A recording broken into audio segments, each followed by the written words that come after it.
Hello, everyone. I hope you're well rested, well caffeinated, have yourselves a good day slash night. How do you do? I swear to God, tonight we'll finish this on stream. It'll be finished on stream. I swear it's gonna be finished on stream. That's what's gonna happen. Because last time, this cut off right at the very end. I literally, I beat it. I beat it off stream. Had to turn it off because I beat it on stream. I beat it on stream. But stream cut out right at the last 30 seconds.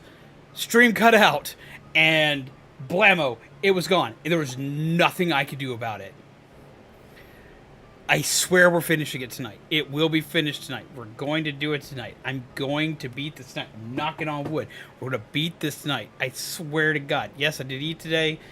I ate a late dinner because I was also having to take care of Grandma today, which got me here late. I'm losing what little mind I have because I'm like, I have to be here. I have to do the thing. I have to beat it. I'm going to beat it. I'm at the last bit. I'm at the last checkpoint. I swear I can do it. I swear I could do it. We're doing this. We're beating this tonight. I swear we have to beat this tonight. Hi, everyone. How are you? I'm losing my shit over this. We're going to beat this tonight. It's going to be finished. We're going to tackle some of the extra chapters as well. How did you tame a Tarrasque? What do you mean you tamed a Tarrasque? What do you mean your group No. Wind that back. That requires... That requires more. You're just going to start off this like, we tamed a Tarrasque. How? How'd you manage? What did you do? What? Hi, everyone. I'm just gonna say it was good. I'm having a really bad night, and I'm not sure my day tomorrow is going to be any better. What's going on, man? Let's figure this out. Let's try to make it better. We'll crack one open with the homies here and chillax for a bit. Still love that cup. I'm 5. Just ignore me. But yes, hello, hi. How is everyone? I am losing what little mind I've got. I have been all over the place doing all sorts of stuff and taking care of all sorts of peeps today. Trying to get stuff done. Trying to make stuff happen. Trying to make stuff swanky. It has been overwhelmingly hot here, and it's going to be the same amount of hot tomorrow because it hit about 100 degrees here today, and it's going to hit 100 degrees or more tomorrow. I am sweating buckets. It's been hot as hell in here today. Holy Christ. I am melting, and it's killing my sinuses. You're going to beat this on RTV? Yeah! How's it going, Coffee Dog? Also, hello, Midna. Hello, Gurgit. Hello, Shaman. Hello, Dude of Dude. How are all of you lovely people today? I hope you're well rested, having a good night. I am losing my mind, guys. I am. Mostly over this. This is what I'm losing my mind over. I swear we're going to beat it tonight. You don't understand. I have to beat this tonight. It has to be done. It must be done. I will not rest until this is finished. I have worked too hard. I've come too far. I got the good ending. We had the good ending. It was right there. I turned it off. It's like, nope, I'm not going to let it have a chance to save it. I'm going to wait. I'm going to do it again. Oh, that was good. And you're going to do the thing. I'm going to do the thing indeed. We had to fight a baby Tarrasque that was being controlled by our current antagonist of the cult. And well, through a combination of cal emotions, detect thoughts, and a lot of spider webs and luck, we were able to convince the siege monster to join us. What did your DM think of all this? Like, she was like, it's like, we gotta beat it. We gotta kill it. We gotta deal with it. I want to take it home. Grandma's cat's about to go join her either tonight or sometime tomorrow. She isn't likely to last the week. Even my stepdad is bawling. That man never cries like he is. God damn, dude. Midna, I'm sorry. That's hell of rough. God damn. I know and understand the feeling. But it's not an easy one to deal with. We lost a cat last year that I had known for many, many, many years. It was a good buddy of mine. So I understand that. That is... Fuck, that's rough. I'm sorry, man. I do hope that things eventually get better. I know, like, that's one of those things. Like, how do you make that get better? You don't. Like, there's no better to that. But eventually, things will hurt a little less. It's about the only way I can put it.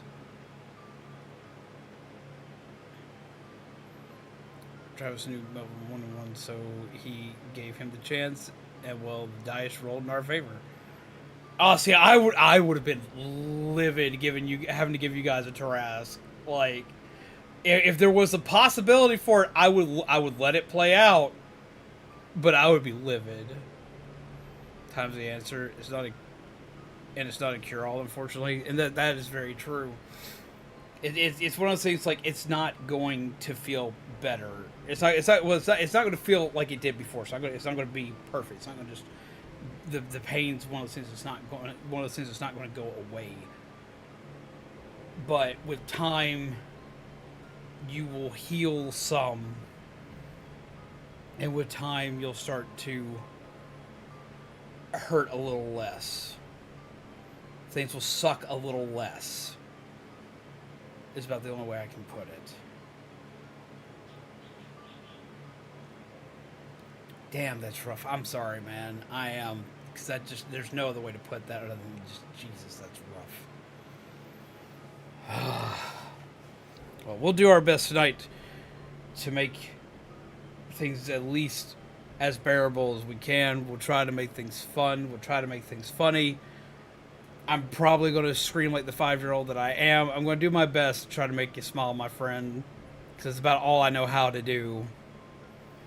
In times like this, things like this are rough and they're hard to deal with. But for me, what always helps me is finding someone or something to laugh at or laugh with. So hopefully we can give you that today.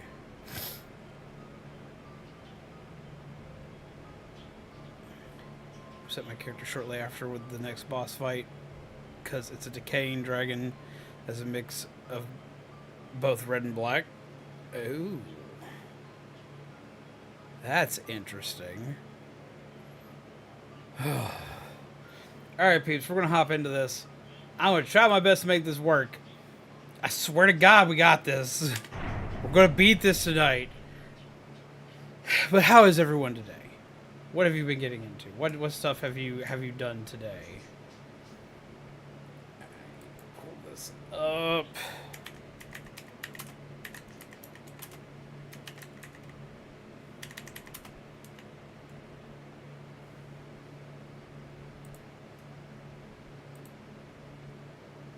Okay. Away thingy.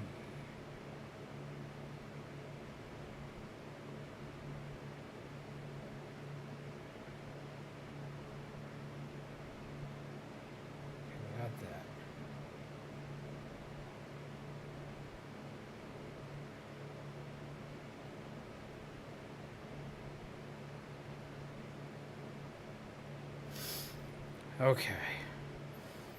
What is up? How is it going, Sensei? I hope you are well. The sorted Arcana cards. I just sorted out all my rares and stuff. I'm trying to put them all in a book, but I don't have a big enough book to put them all in, which is kind of a shock to me that I don't have a big enough book for that. But I got rid of one of my books a while back because I wasn't using it, and now I'm regretting that decision. It's getting corpsey up here. Time to party. Oh my God.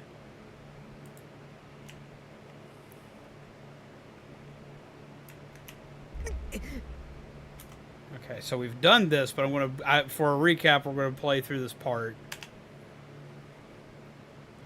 There's a rotting corpse hanging from the ceiling. It's Yoshikazu Yanagihori.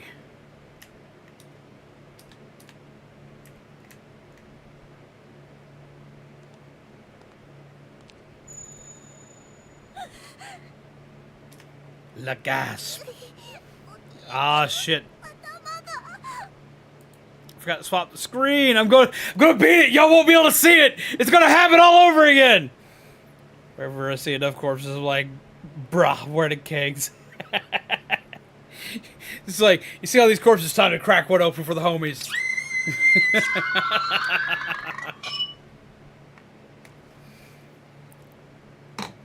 Jesus Christ.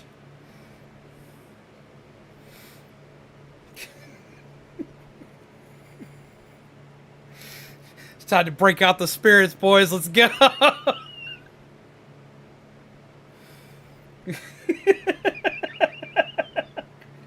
I'm sorry, that was dumb. Ignore me. Oh, I'm having a day, folks. Pizza Tower's on a Switch. I saw that. I need to play it.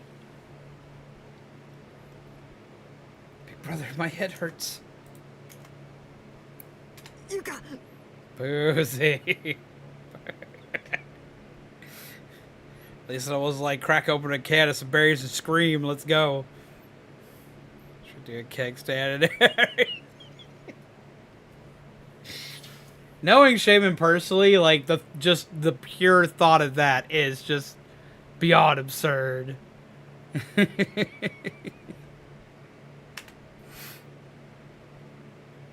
It's pitch black. Is Sachiko in here?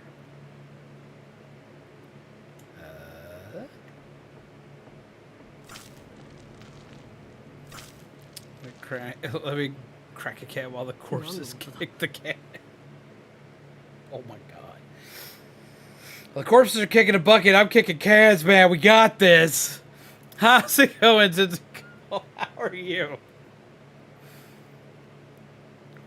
What's that?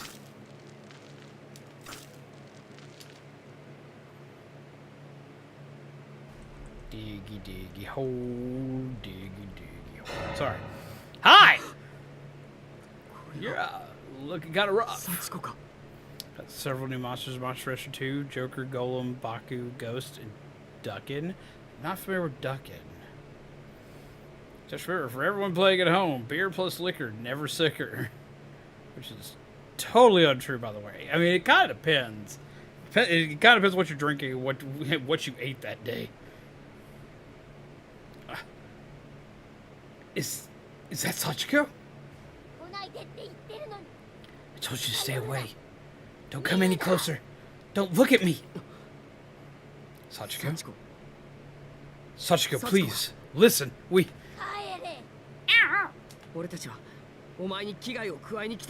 Please, believe me.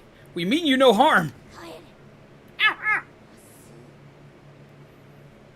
Leave now, or I'll kill you. This game can be super rough, so pays to have some comic relief to take a breather. Oh, absolutely. Damn it. We're not getting through to her. I can find 10 diamonds from cup jelly bean items, use them to get a duck doll, then find the glue for the doll in an expedition. Ah.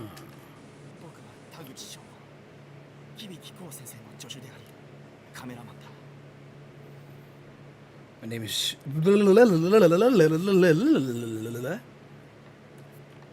Yes, that is totally my name, and yes, I know it's ridiculous.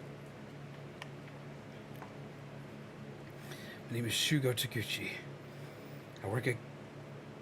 Why can't I pronounce namesake? I work as Kawakibiki's cameraman and general assistant.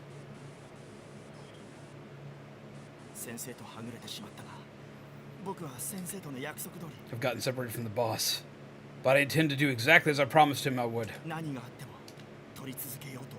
I'll keep filming until the bitter end. No matter what happens, I won't miss a minute. These records will serve to validate my existence. No. Don't! What the...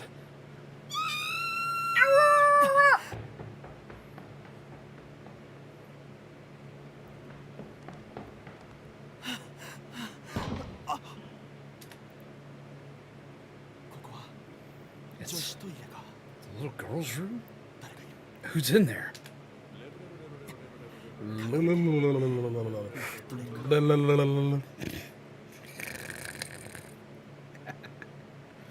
You stay out of sight. I hope I'm able to get this, whatever it is. Please, don't do this.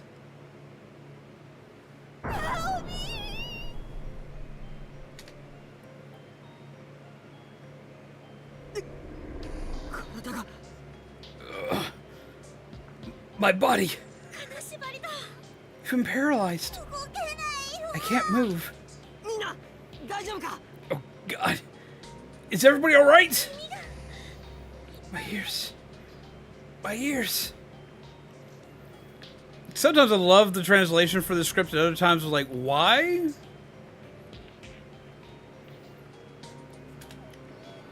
Because there are parts of this that, like, I actually understand. Because I don't know a lot of Japanese, but I know enough. Big brother, save me. Random stabby. I told her not to run with scissors, damn it! God, I can't even look. Like butter up my poop. Yep. Though that was pretty accurate.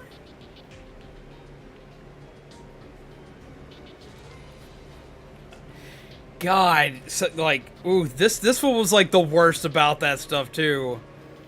God, I can't even turn my body to look at her. Are we all frozen like this?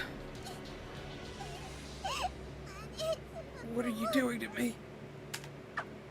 I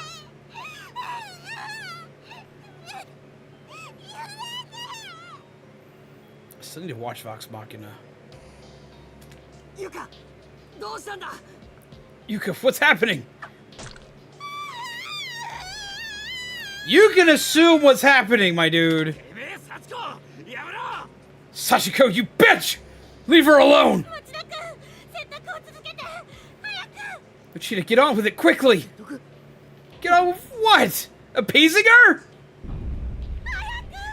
Just hurry! Okay! Naomi, please, don't do this. Two girls. One's on a bucket with her hands tied behind her back and a rope around her neck. No. No, please. Naomi, wake up!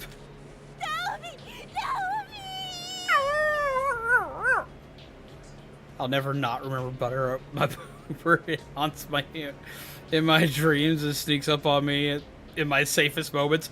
Right?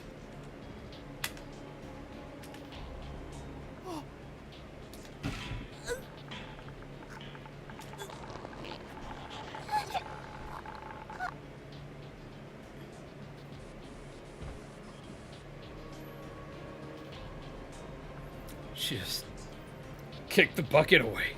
My God, this is murder.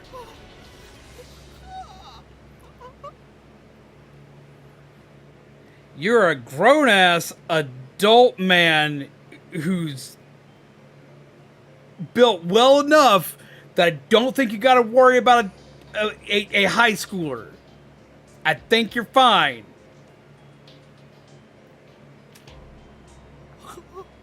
It's like you can avoid them or do whatever, but like this freak out moment here. The hell did I just see? It's my purse! I don't know you! I kicked him as hard as I could.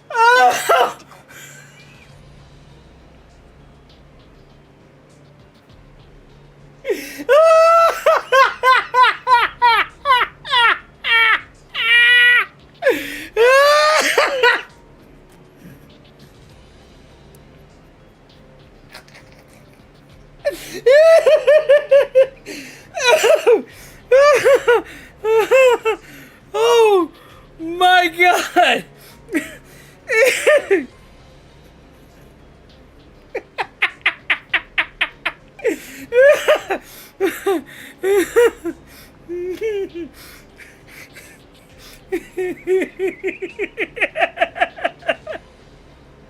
Oh my god!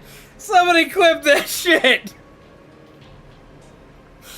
Oh my god! I wasn't ready! Oh!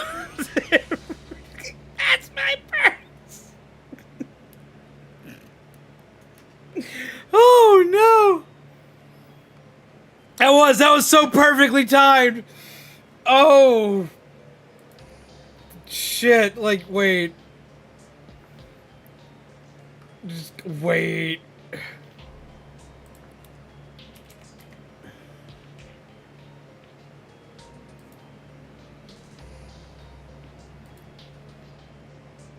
Jesus Christ.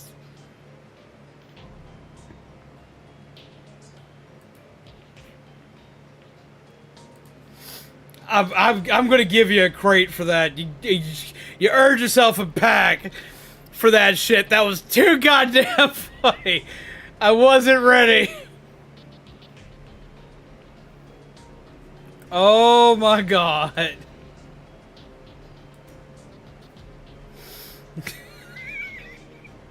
Did he get his purse back? We must know.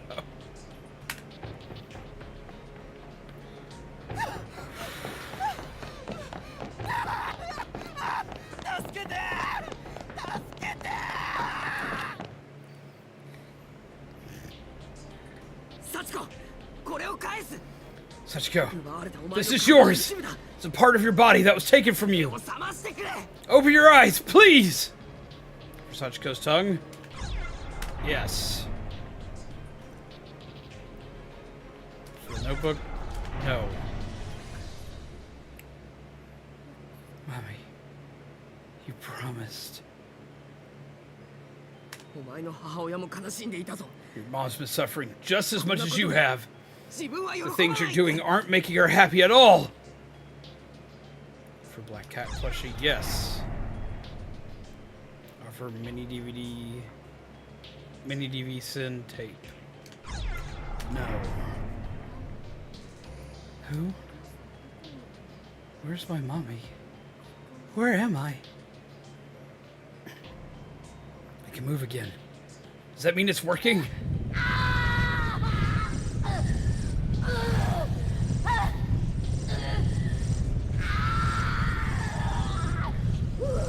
Note to self. No more Taco Tuesday for Sachiko.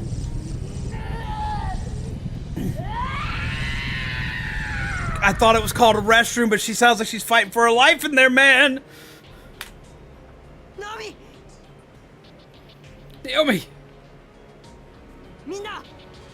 Come on, everyone. Take out your paper doll scraps. Okay. Got it. All right.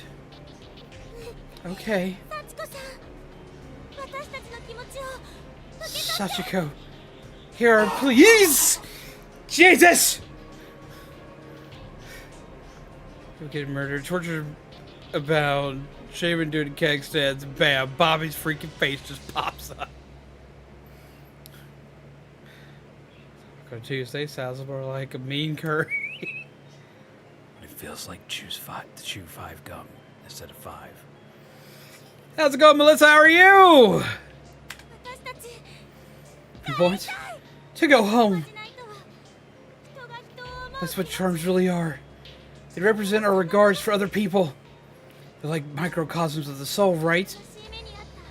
You and your mom both suffered such horrible fates. But all we want to do is free you from that suffering. Chanting 1. Sachiko, we beg of you. Praying 2.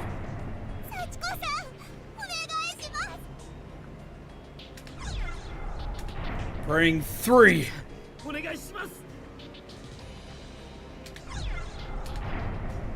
Praying 4. Praying 5.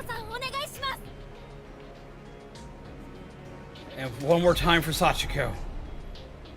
Praying 6.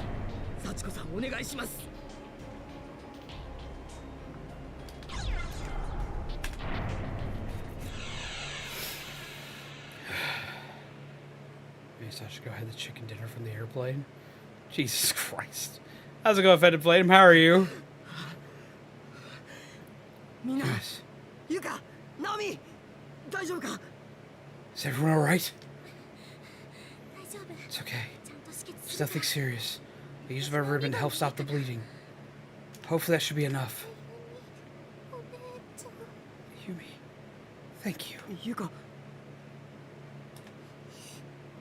We did it.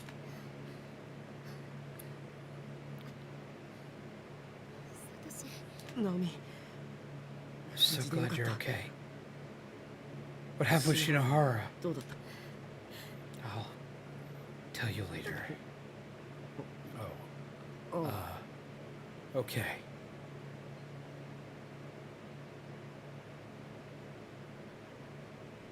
Holy shit, Phantom, I'm so sorry. God damn, dude. Are you alright?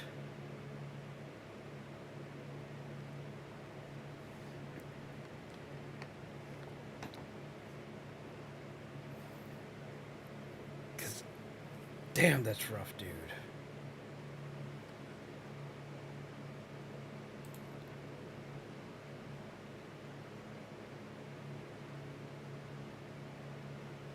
It's okay, she's not suffering anymore. Well, that's...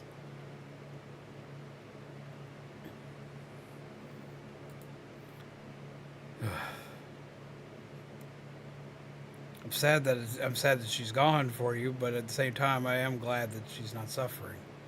God damn, dude. I'm sorry for your loss.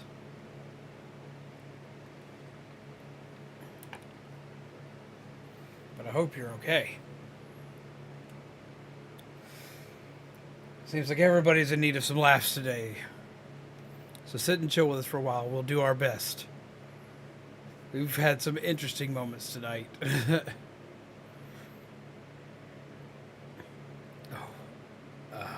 Okay. I mean, it's alright. I mean, like, when stuff like that happens, we need to be there for peeps.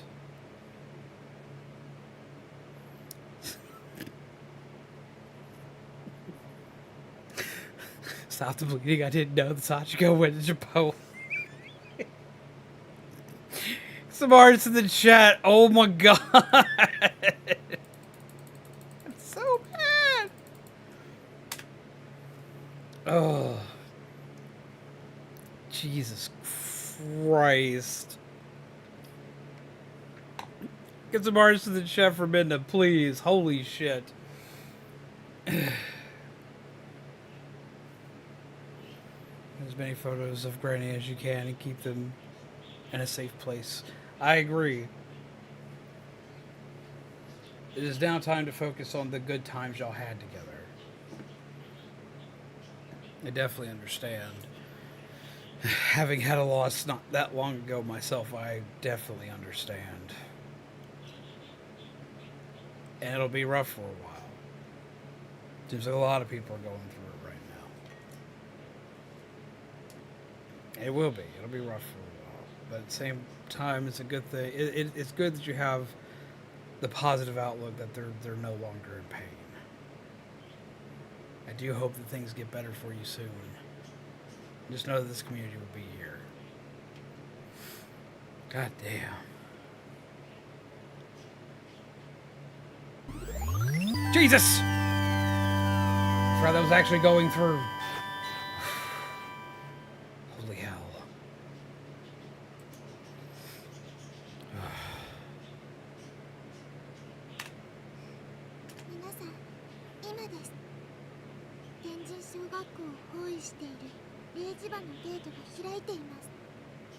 Granny is always kind, funny, and supporting member of the family. They sound like an awesome person.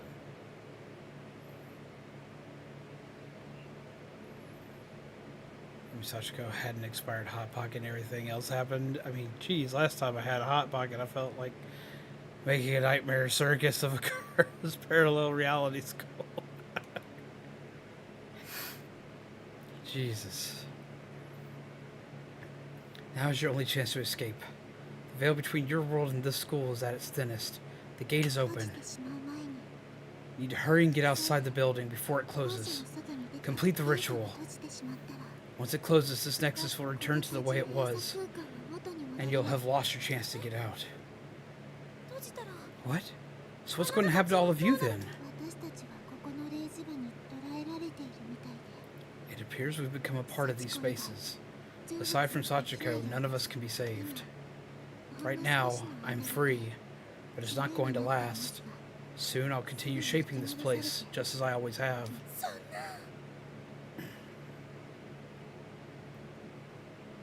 There's a lot of extremes happening this stream.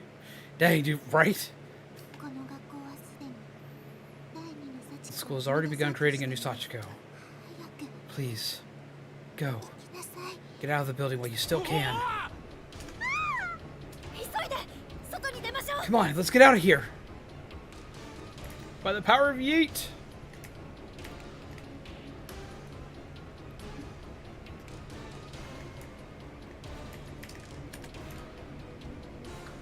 Did I go the right way? I don't think I did. Are you kidding me? I'm just gonna let myself die here. It's like, if we're going to do that, we're going to die here. And start that over. Because I'm not going to get out. That's going to fail it.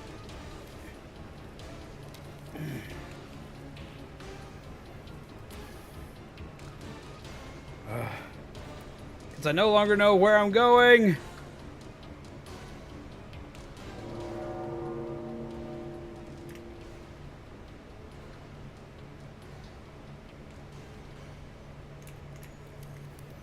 Where am I at? The bell tolls again. Yeah, we're just going to take the death on this one. We're going to... God dang it.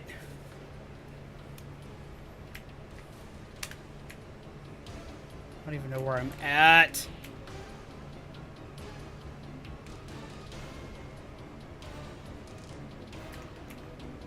I don't even know how many times the bell's tolled at this point. Fuck.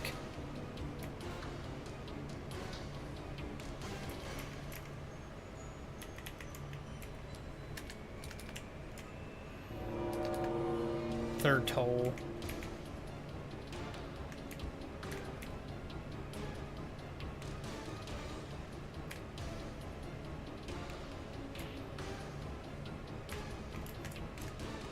Yeah, we're not getting out of here. This is no longer fresh in my mind.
Get the shutter and sync with its vibrato.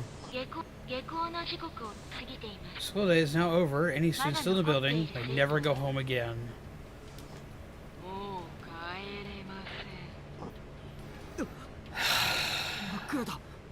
Everything's gone dark. Do we miss our chance? No. My friends.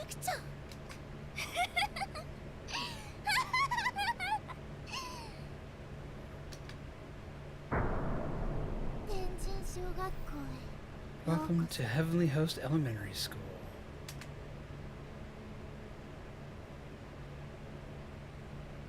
For Hotel California. Jesus Christ.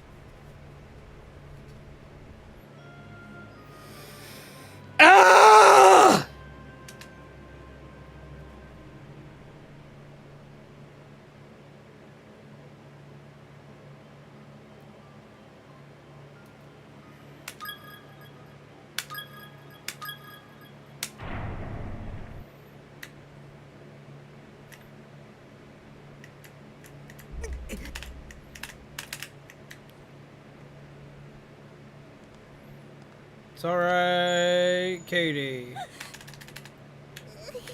お兄ちゃん、また。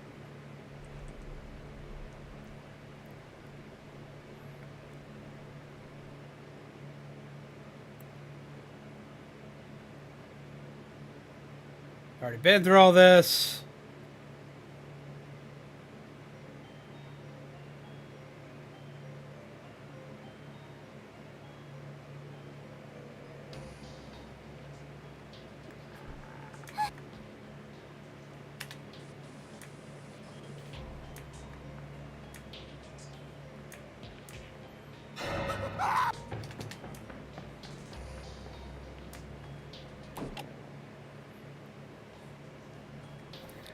Sachiko, これを返す。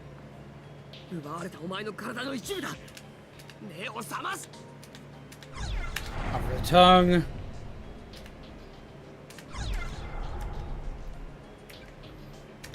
No notebook. お前の母親も Plushie.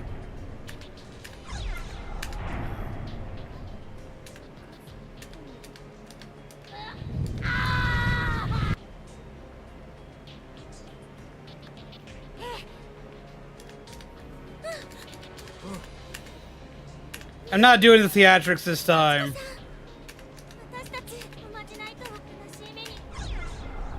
1, 幸子さんお願いします。 2, 幸子さん、お願いします。 3, 幸子さんお願いします。 4, 幸子さん、お願いします。 5. 幸子さん、お願いします。 So this will be the 5th. 幸子さんお願いします。 Alright, he said it. Once he said it a second time, that's it. Should be it.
Come on.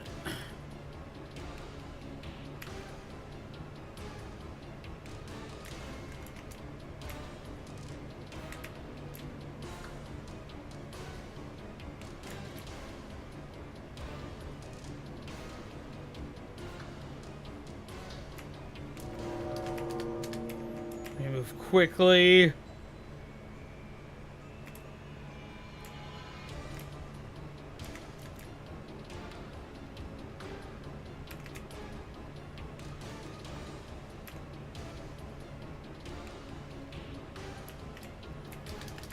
Shit.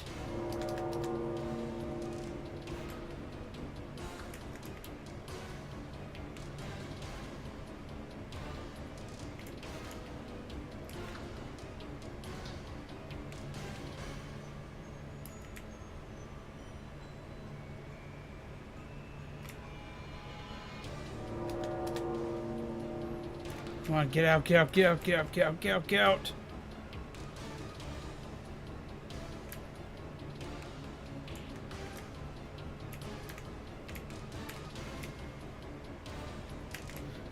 Go! Why can't I get out that door? I can always get out that door. Wait, what the fuck? 下校 gotta be the other way. It's supposed to be that way. It's supposed to go out that way. What the fuck? Why can't I get out?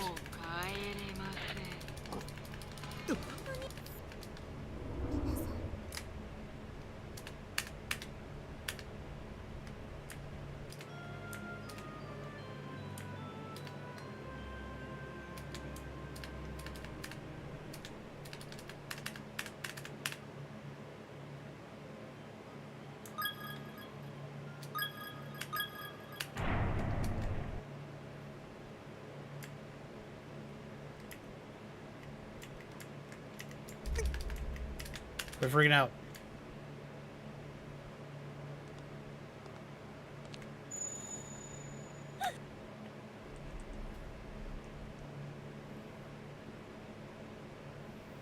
Let them freak the fuck out through all this.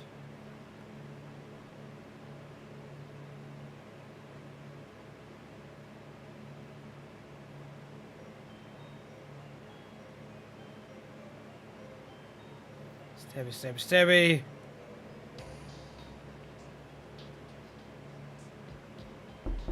Jesus! Scared the fuck out of me. Over the tongue. No notebook.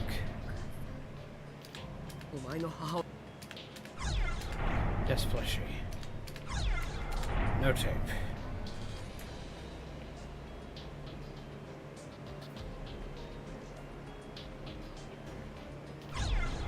One, 2, 3, 4, 5, 6. 幸子さんお願いします。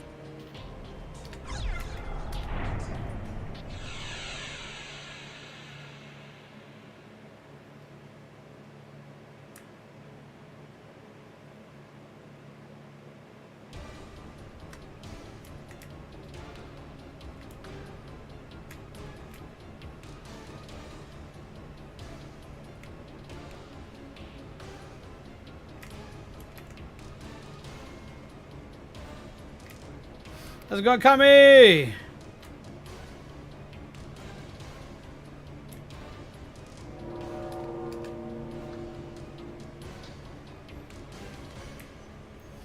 I don't think she's teleporting us back into the room to murder us. I think what she's doing... Still faster to fall down this one, and I still need the thing anyway. Just don't fall down the other one.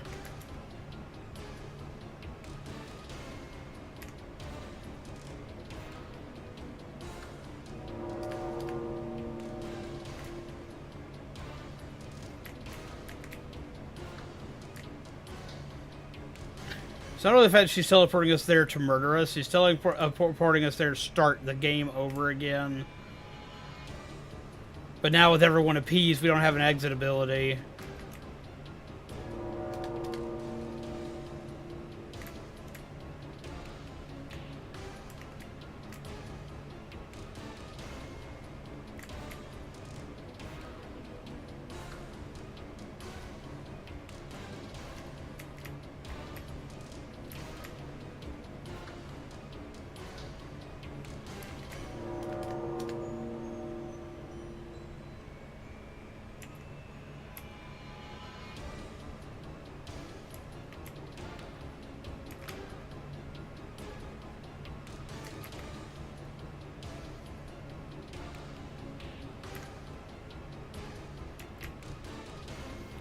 There.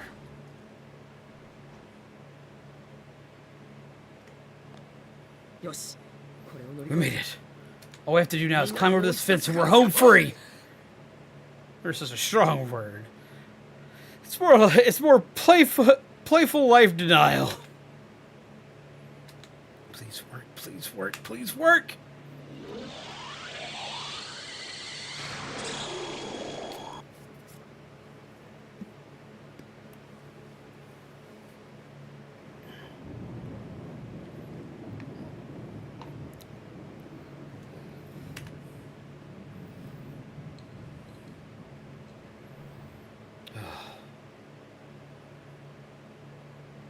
Car carrying status after all. Me being given terrible cosmic power would probably be boring, actually. I'd probably just force people to watch me play video games. You'd essentially have my life. That's what you'd do.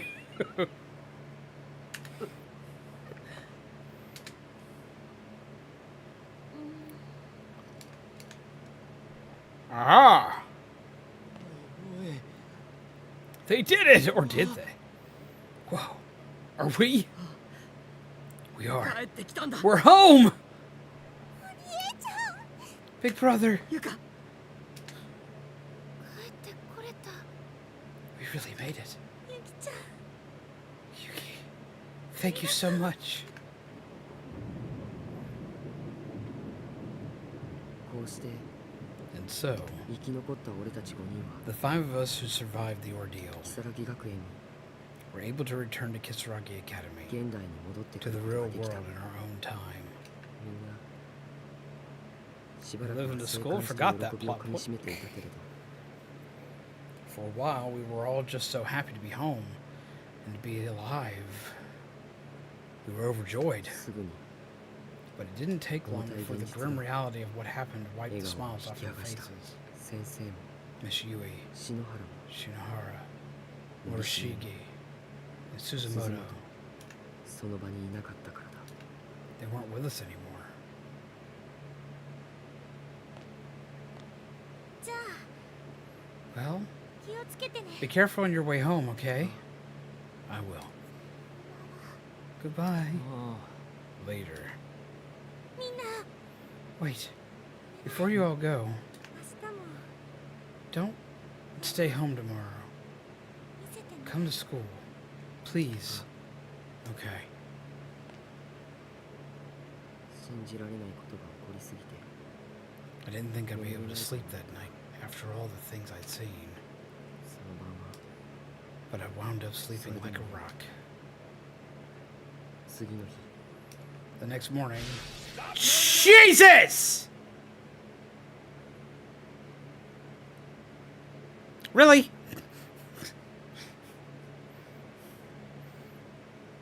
So all people...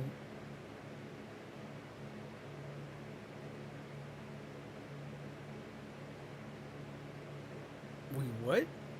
Being charged with removing?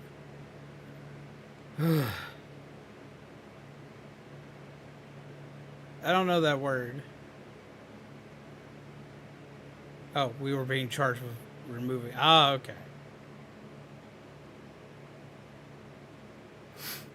Next morning it was with heavy ゆい hearts 先生たちのいない学校に that we all trudged 憂 toward a 鬱な school 気持ちで devoid 登 of 校 Miss した俺 Yui たちは and the others. 心底驚くことになる Yet fate still had one more sick twist in store for us. 篠原森重誰だそれ Shinohara, Morishige. Am I supposed to know who you're talking about? うちの副担は松戸じゃん寝ぼけすぎじゃね Our homeroom TA's name is Matsudo. You're still half asleep or something? A transfer student. Are we getting someone new? 初めから It was like 死んでしまったみんなが the four people who died in that school 初め had からい never なかった existed こ to とにさ begin れてい with. たんだ やだよ No, こんなの this isn't right. 記憶にさえ How can no one else remember any of them? 聖子たちの生きてきた All those times we spent with Seiko and the others. Am I just supposed to accept that none of that really happened? ゆい先生も鈴本さんも森重君も Miss Yui, 篠原さんも Suzumoto, Morishige, Shinohara. Are you telling me that they only exist in our memories now? しすぎるじゃねえかよ That's just beyond cruel.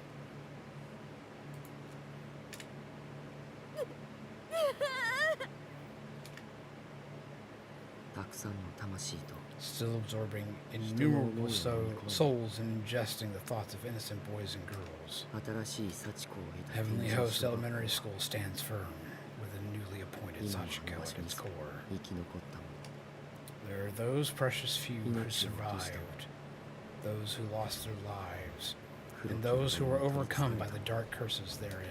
傷つけられた魂たち And among them all are the spirits of those who were wronged, bearing an unimaginable pain and endlessly searching for respite from their sadness, 帰るべき場所を for a place to call home.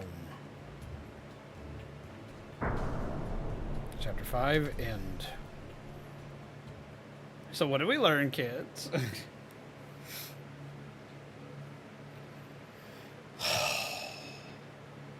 Ah! サトシ、ごめんね、呼び出して。 Sorry to call you in here like this, Blah, blah, blah, blah. Satoshi. いやいいさ Oh, it's not a problem at all. どうしたんだ? What's up? サトシに There's 手をし、 something I want you to see. こ Here. これは Isn't that? 篠原の携帯に残 It ってた is. 送信前のメール It's じゃ that ない unsent text message from Shinohara I showed you. Yeah. I need to tell you something.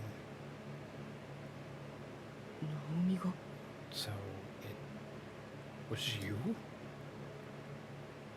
私が Seiko couldn't move, but instead of saving her, I put a noose around her neck. 記憶はないのか You don't remember any of it? 映像を見た時、 When I saw that scene play out, my mind just shut down. 何も考 I え couldn't think at all, and a black mist began forming around me. I was slipping away.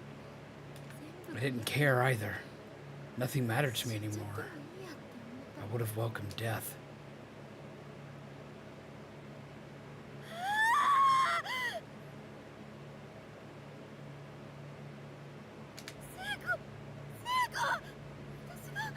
私がもう嫌 God, no. 私 I wish 取り I 返 could す take it back.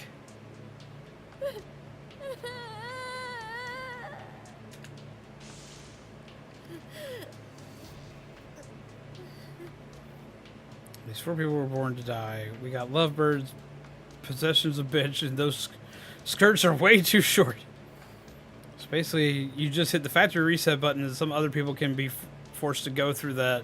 And canonically, it does because time weirdness.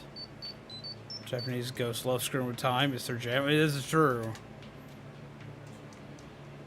どんどん体が真っ黒になって The darkness had begun seeping into 気 every を失い pore. かけた時に My body was pitch black. I was right on the verge of losing consciousness. And then...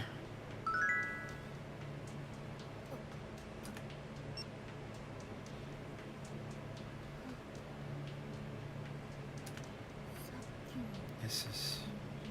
that text message. Why am I receiving it now? Does it matter? I don't even want to live anymore. Living is too painful. I'm sure Seiko must have died hating me. There's just nothing left to live for.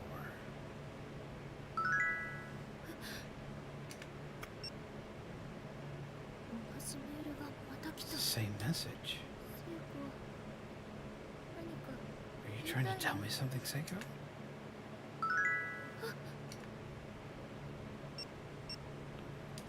She must be spamming me. She's probably furious.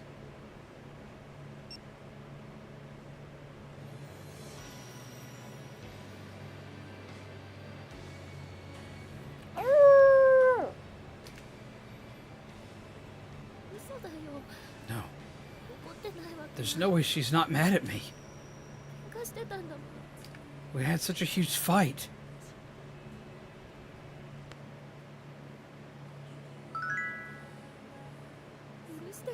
She can't possibly forgive me. Especially not after what I did to her. Seiko, there's no excuse for my actions. You must hate me, right? You have to hold some kind of grudge. What's up, Guy James? How are you? No hard feelings. I'm sorry. I'm sorry. I'm so sorry. I love you, Seiko. I love you.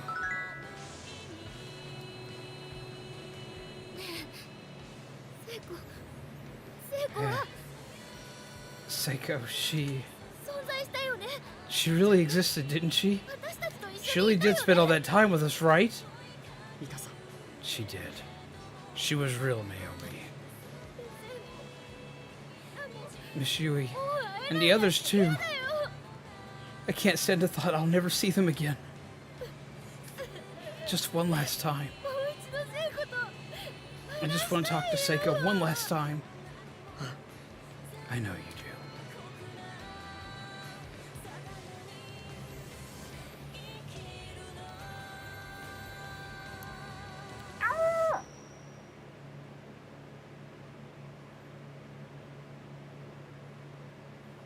Alright. Just got done watching Kingdom of the Planet of Apes. I still need to watch that.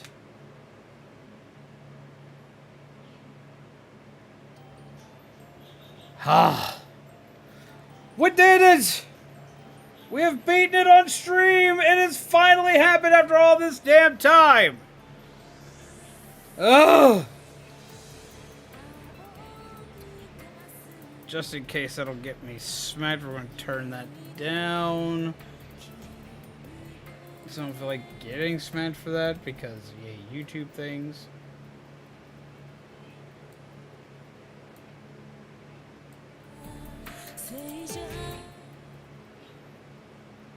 Yeah, we turn that down some. GG, now what? Okay, so we've got some extra content in this game that I'm going to go ahead and go through. Now do it again. No! No, Shaman! No!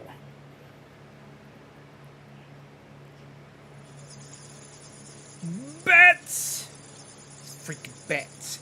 Twist ending, none of that actually happened. It was all a mass hallucination due to a gas leak. I would be so mad! Ugh. First movie to be released under the Sony and Disney partnership. Was it any good? Bats say no replaying the chapters. We're gonna have to replay like some parts to get a couple of tags that have been missed. Is there an after credit scene? I can't remember if there is or not, which is why I'm letting this play through. I think there is. I think it leads into one of the spin-offs, which would be Book of Shadows, which will be our next one we play. So we're going to check that and see if that's the case. But Jesus Christ.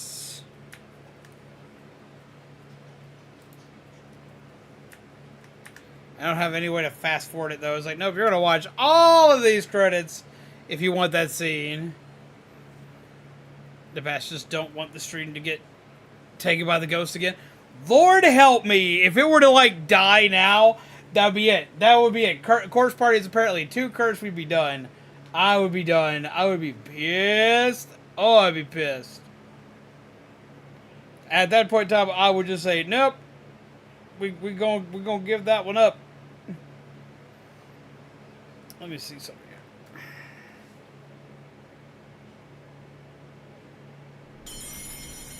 Jesus! Extra 6 has been unlocked. Let's see. Double checking launch date of the second one.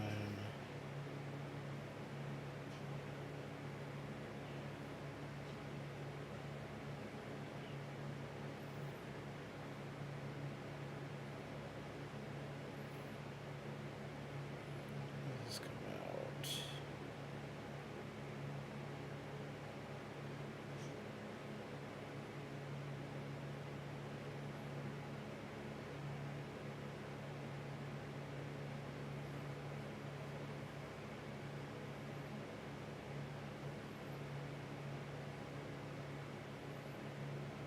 When is your release date?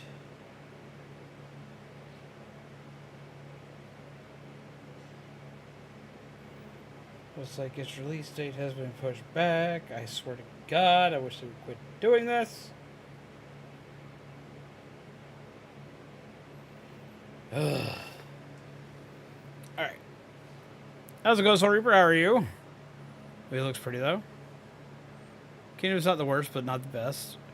Very, very well, but I forgot it was an after-credit scene. I thought it was what they hit you with before the roll credits. Extra 12 has been unlocked.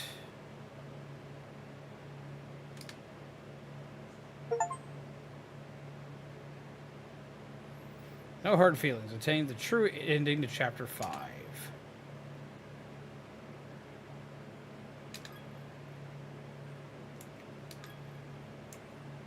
Have extras 1 and 2 completely unlocked. 4 and 6. We still need to find...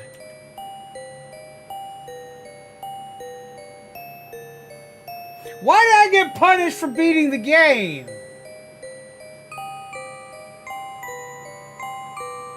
That just seems mean.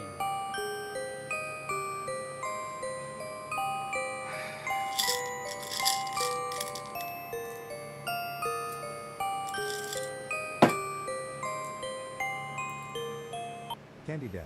That was a... From Dude Uh-huh.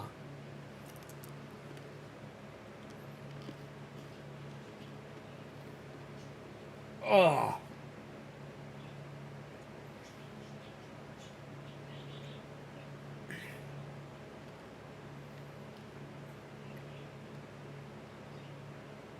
Oh.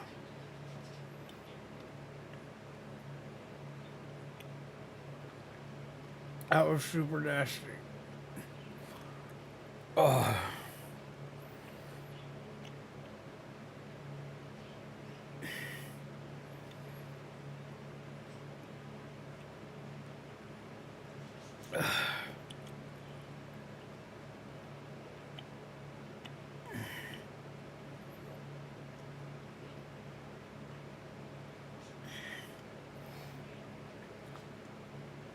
I'm not finishing that. That's making me sick to my stomach. Jesus Christ. There's more than one in there. That was awful. Ugh. Ew. I get up early for work tomorrow. Hope you have a great night. And I'm glad I got a chance to say hey and make sure. Yes, man. Have a wonderful night. Sensei Raid. I mean, I get it, people gotta play cards, but damn. Ugh. That was awful. Most of that was bad.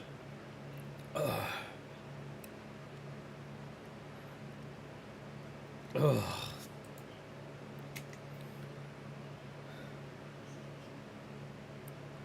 I thought the odds were on your side. Nope.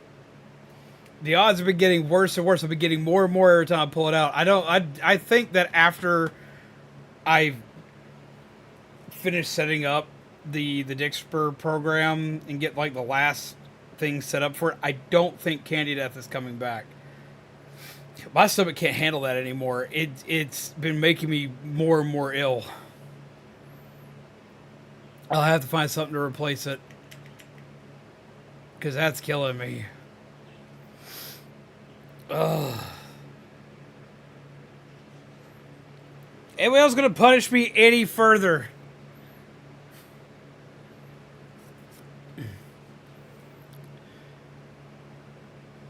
Ugh. I honestly think it's because it's how hot it is in here. Because like even just having my headphones on is just like fucking killing me right now. Because like it's stupid hot. Ugh. Ugh. Like, I can't even wear my watch. It's so fucking hot.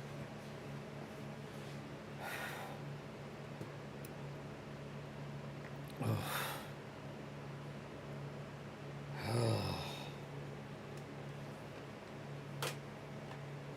I wish it would just start cooling down.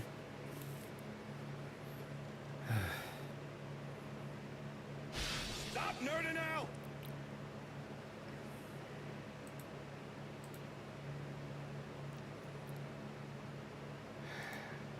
I wasn't even nerding out about anything.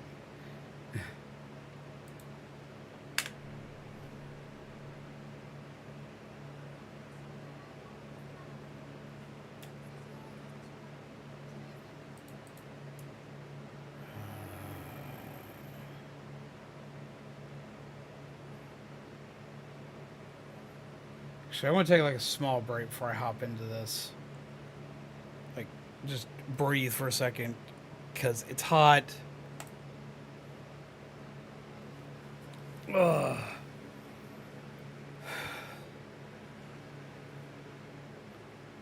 Where is the make Z do Z caramel dance card? Jesus Christ, no. Could partly be the age of the Skittles as well. Like, I know they're mostly sugar, which is a preservative, but some could have gone more off than just the zombie flavor. I mean, honestly, yeah, that could possibly be it too. Because, like, they haven't made zombie Skittles. Like, last year they didn't make them. So that means the last batch of these was made in 2022. And I would usually every year buy fresh zombie Skittles and put them in the jar, but they didn't have any last year. I bought some of the Shrieker ones, but I was like, you know what, fuck it, we'll go ahead and finish these off. Then I found out how many zombie Skittles I actually fucking had, which was an astronomical amount. But we may need to throw them out. Like, between that and the heat and everything else, like, it's making me ill. So we have to swap that into something else. It's hard to chew sometimes, and that makes my teeth very cranky. For me, like, it's not even the fact that, like, they're hard to chew, it's just the fact that the zombie ones are nasty, and I feel like I'm hitting more zombie ones as I go on. So I'd like to point out that it's both in Mega Meme Mix and the Average Anime Collection. Is this an error? Yes and no. The Mega Meme Mix was supposed to be a spot I was supposed to take cards from and mix into other sets. The issue being that people bought it even when it was inactive. So I had to activate that set. Because what I was going to do is take from the Mega Meme setup, because it's one that they gave us to utilize. I was going to take from that one and add it to additional packs. And somehow, even though it was inactive, like 40 of it got bought. So I had to activate it. Because if I didn't activate it, everybody just lost that money. So that's my only major complaint I have with the Dixper program, is that unlike StreamLeaks, packs can be purchased that don't exist at the time, basically.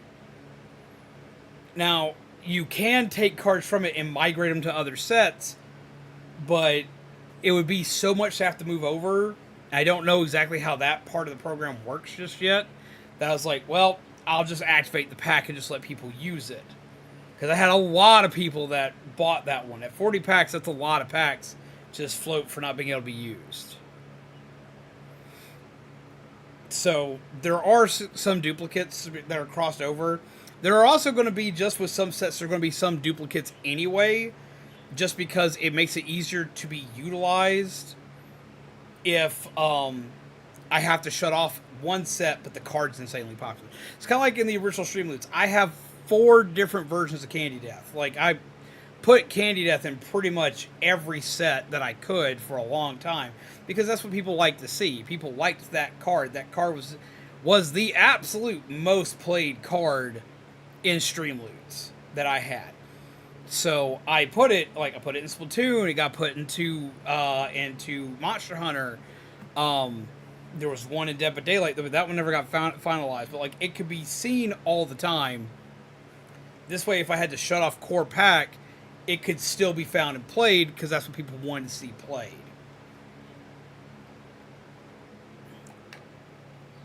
So sometimes there will be duplicates of cards in different sets. It's not going to be often with Dixper, just because people can migrate cards. I know they can do that now. So since I know that is possible, that's not going to happen anywhere near as often. But it will still happen occasionally if something is popular enough. And I know that peeps will want that no matter what. But usually it'll still be not difficult to get your hands on. But a lot of the meme cards and the anime cards are mixed right now. They're floating around and mixed. I'm gonna have to go through and like. The other reason why I haven't gonna go through and prune those out though is because so many cards have been bought between those two packs that if I prune that card out, people lose that card. So I don't want to take from people stuff they've paid money for. Like I don't. If you've paid money for it, I want you to be allowed to fully utilize what you paid money for.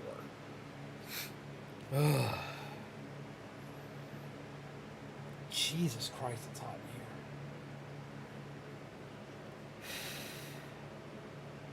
Like, my shirt is sticking to me. It's so fucking hot in here. Give me a minute. I'm going to take just a second. I'm going to step outside. Because I am literally fucking melting here.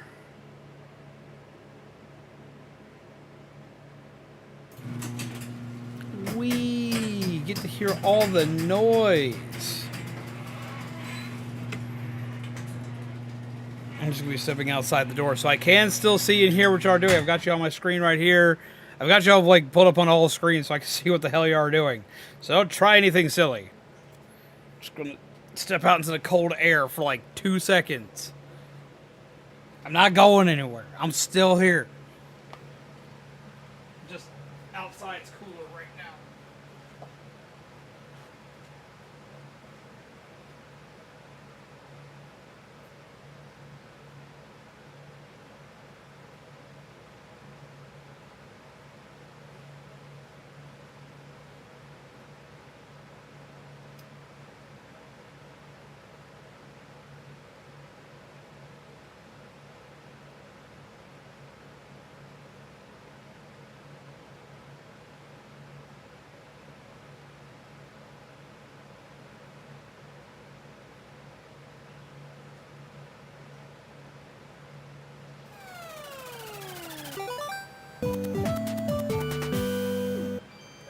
That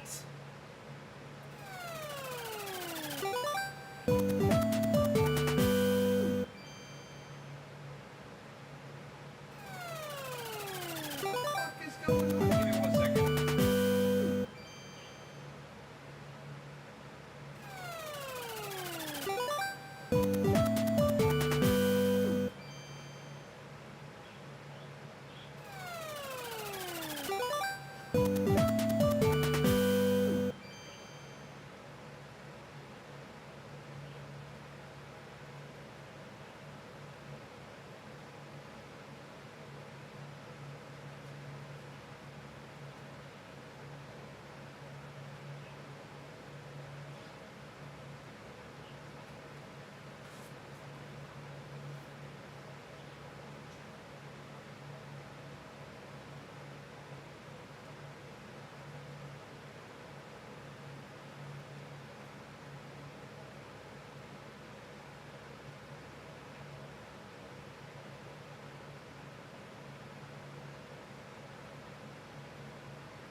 For like 2 seconds.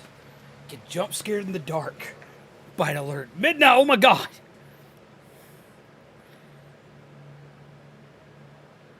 Hearts to the chat. Jesus Christ. Midnight. Gotta close the freaking garage so I'm not screaming out into the night.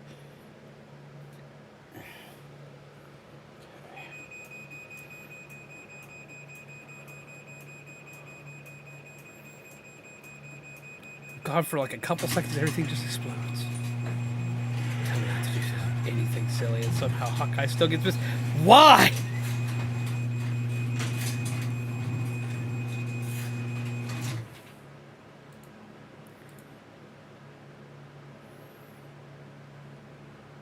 Jesus Christ. It's still, he got missed. How does he get missed? Some words in the chat. Sorry, I apologize for being a sassy child at the young age of 29.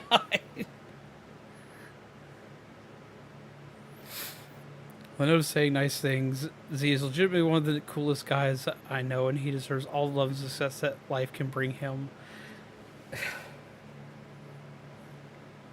Thank you very much, Kame. I don't think I do that much. I don't. I just want peeps to laugh and have a good time and just be able to relax for a bit. But I hella appreciate the kind words. I really appreciate the gifted memberships as well. Holy shit. Jesus Christ. I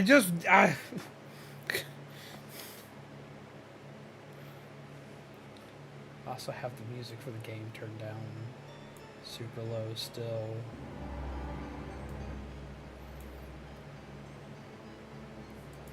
Wholeheartedly agree. I appreciate that, guys.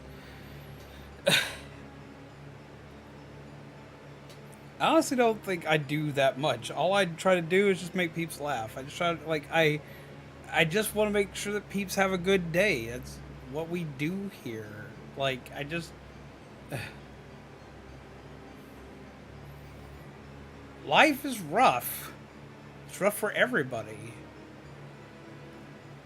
And I know that because, like, according to everybody in chat, and they're not wrong, I have some of the worst luck on the planet. But at the same time, I think I have some of the best luck, too. So I just want to kind of, like, try to share that where I can. You know? Like, I've seen the worst that the world can throw at people. I've been at rock bottom. More than once. So, and it was finding someone on YouTube that made me laugh at, like, my worst possible hour that inspired me to try to do the same for others. It's like, well, if that could save me from what felt like a bottomless pit, maybe I could do the same.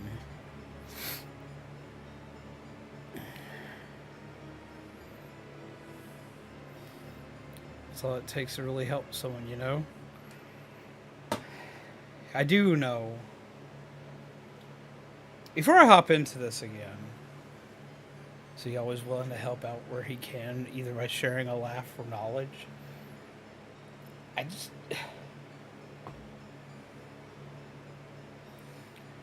This channel has two origins.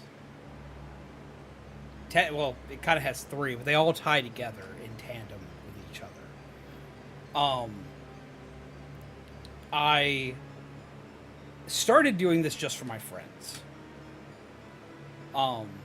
I would just play games for my my friends at their house. My friends loved horror game stories, but they had anxiety and had too much trouble actually playing the games.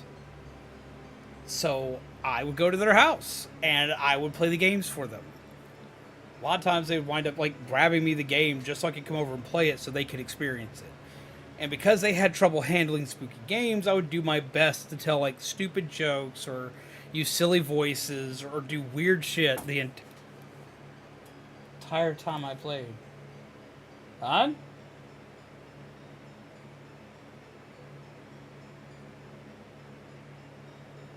I heard a knock on the wall. So I would just play games for people. Because a lot of my friends had a lot of trouble with horror. And then everyone moved away. Because everyone moved away, I was like, well, I've got to find a way to still do this for everybody. So I went to streaming. And originally I streamed on Twitch. And I would get pinged for the games I was playing. Because I was playing horror games that would have, like, all sorts of weird, bizarre content in it. Like Corpse Party. And they used to be far more strict back then. So I went from Twitch to YouTube. And it seemed to be easier because everyone knew how to YouTube account. I started off with just a very small, modest number of people that were just people I knew in real life that I would just play games for. We kind of took off when I played Doki Doki Literature Club out of nowhere. But the other two parts that added into this was I used to go to conventions all the time. And at conventions, I would run panels for both Pokemon and for horror. And I had a blast with those. I'd make people laugh. I would make people get hype and excited. As well as one of the horror conventions, I managed to make somebody pass out during a panel. Which, that was something. Holy Christ, that was something. I managed to make someone just pass straight out. Felt kind of bad for that in the moment, but also like I was like mega proud of myself on that. Well, during one of those panels, my grandfather had shown up, and he watched the panel, and it was for stuff that he didn't understand. It's stuff that he used to just give me flack about all the time. So my grandpa didn't fully understand nerd shit, like at all.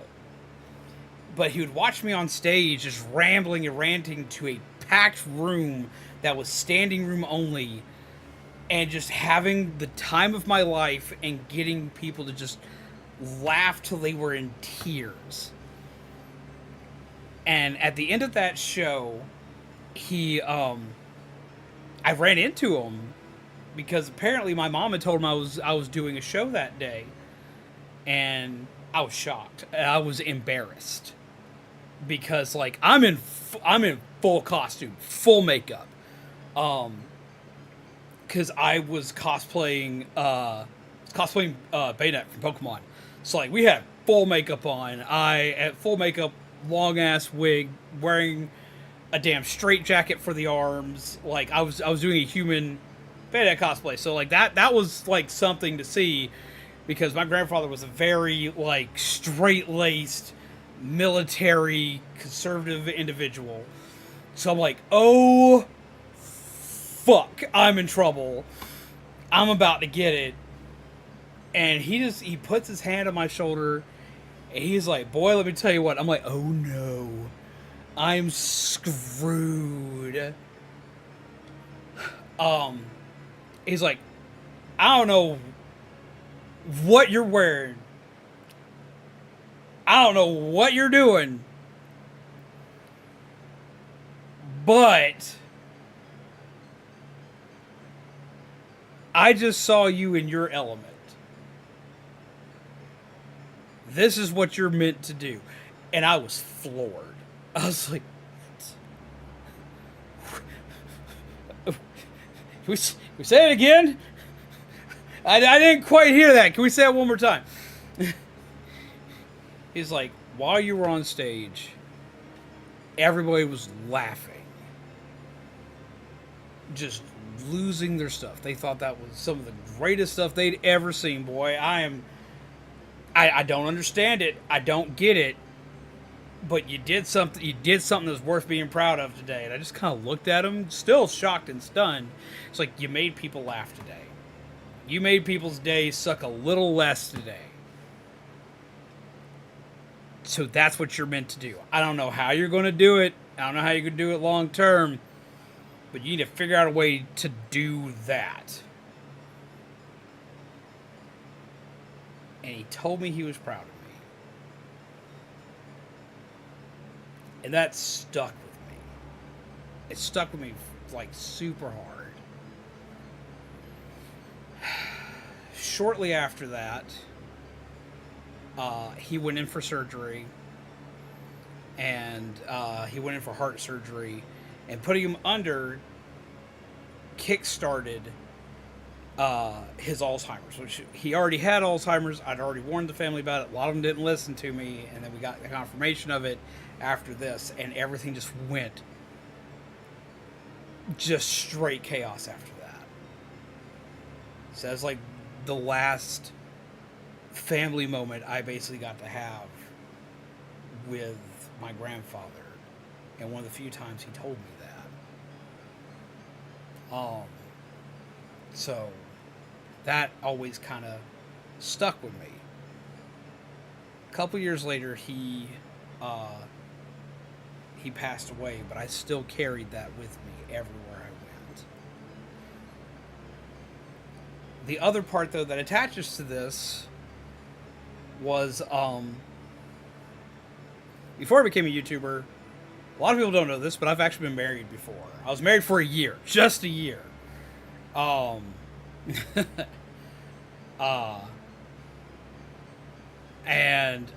we had split. And I was living back at home. This is about 6 or 7 months into being back at home.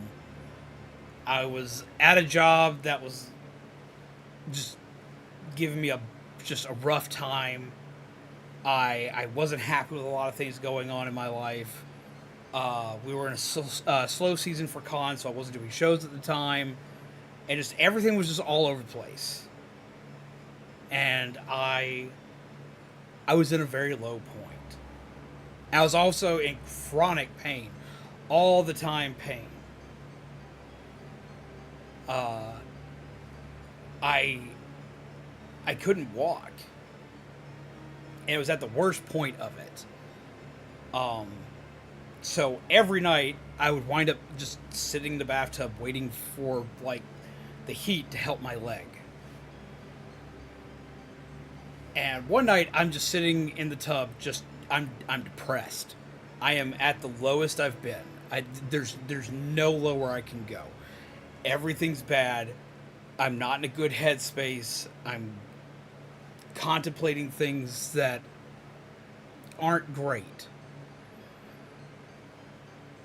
And I'm just sitting in the damn tub and I'm watching YouTube. This is like when the YouTube app was fairly new on phones. This is when creepypastas was like a brand new thing on phones. Turbo Dismount had just come out. I think Turbo Dismount was still in beta, actually. And Markiplier and Jacksepticeye were the ones known for playing this. Have a good night, Phantom Flame. And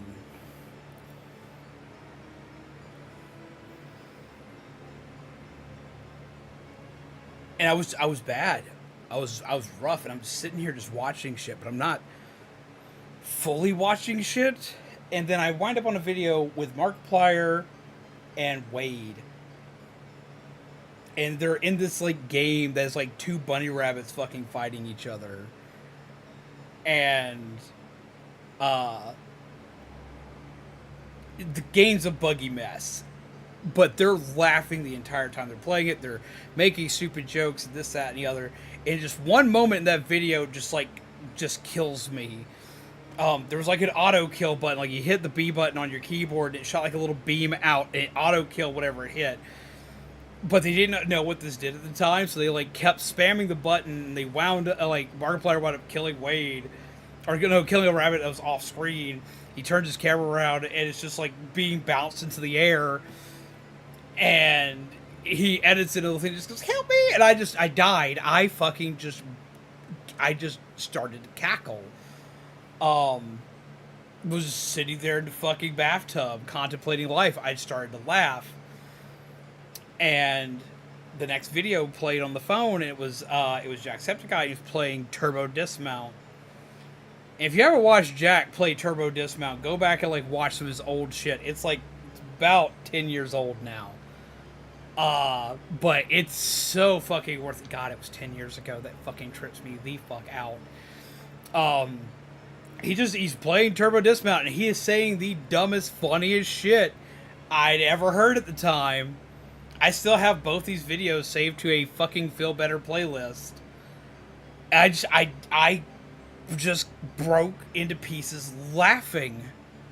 It was in that moment I had a realization. My grandfather had told me to do stuff to make people laugh and to make people happy.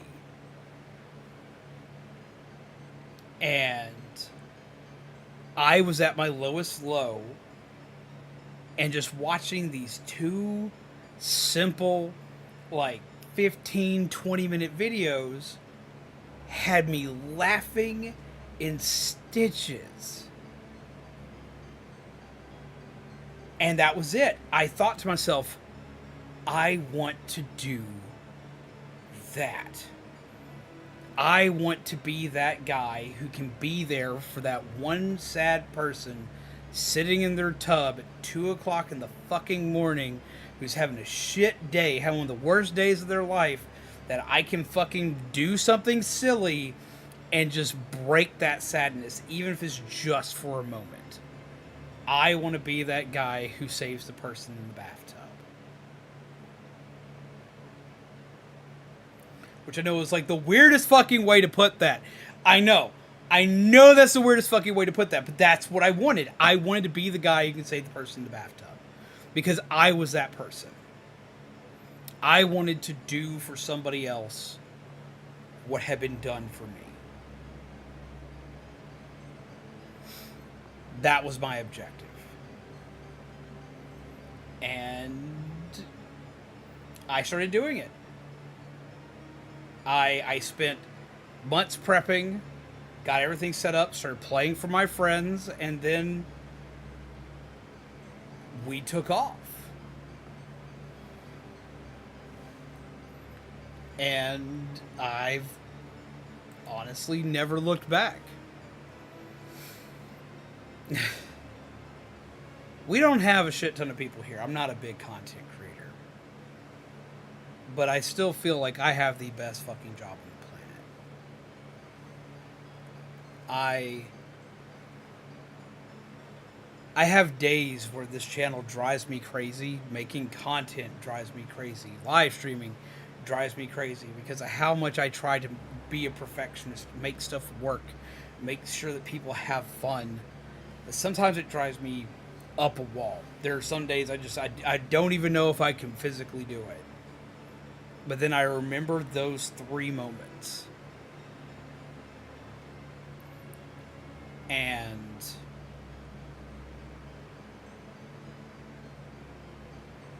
everything's just right at that moment.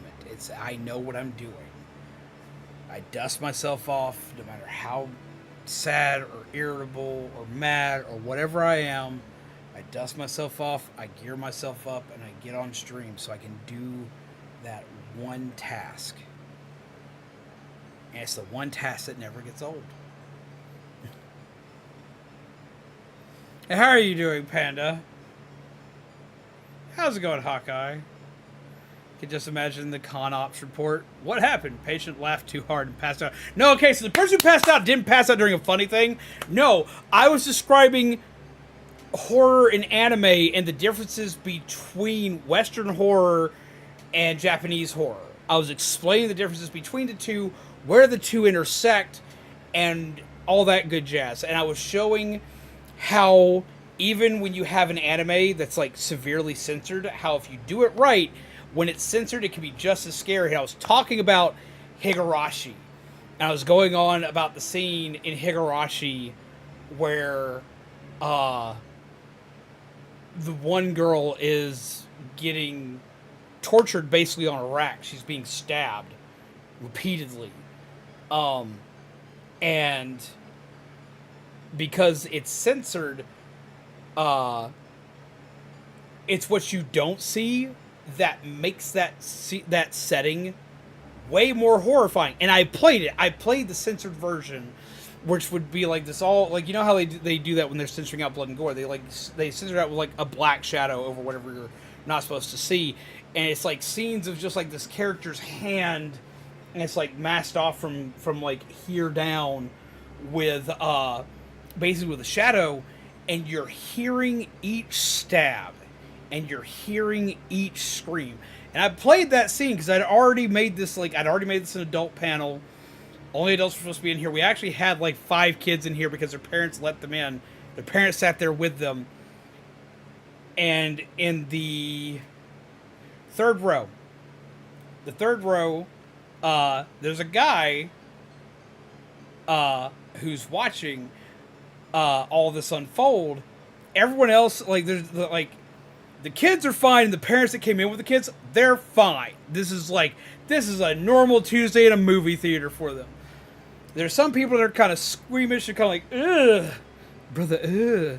And you got other people that are like kind of indifferent, and you got this one guy, and I can't really see him because of how dark it is in the room. But all of a sudden, the girl next to him freaks, and I'm like,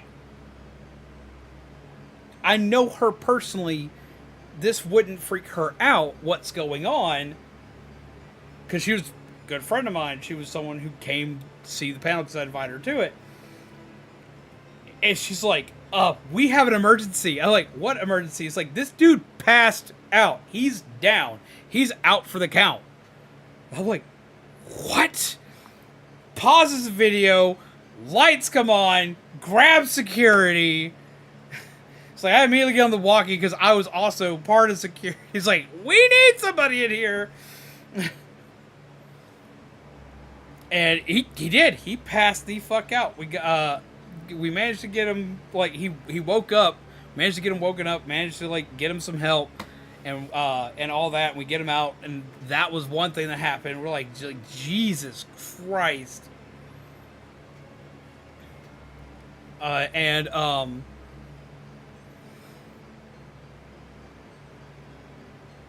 They were fine. I actually found out they worked in the dealer's room, which was also where I was working too at the con. I found out they were in the dealer's room. They were working in the dealer's room. I ran to the next day. It's like, oh shit, you're that guy.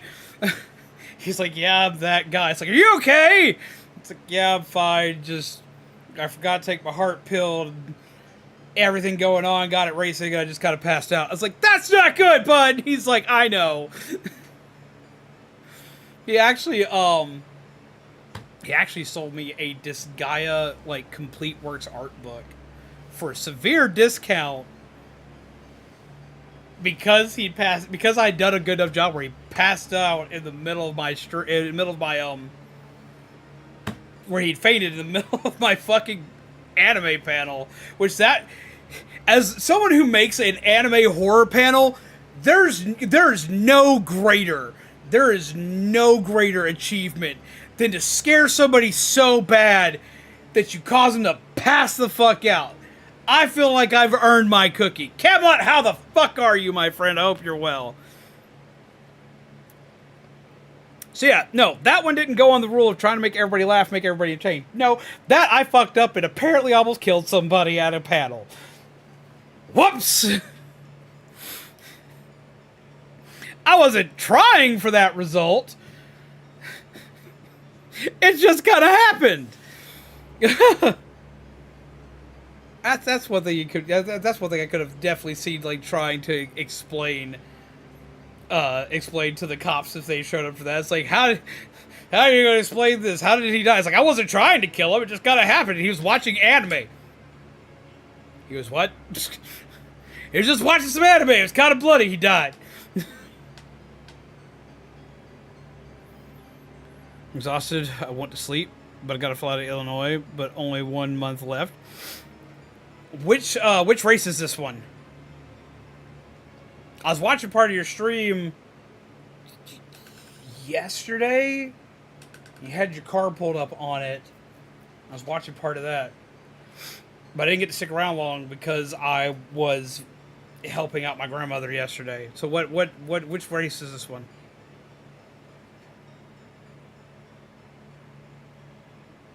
I don't even know how to pronounce that. We're going to put that in Google Translate and pray for the best. Or not Google Translate, but just like, how do I pronounce this?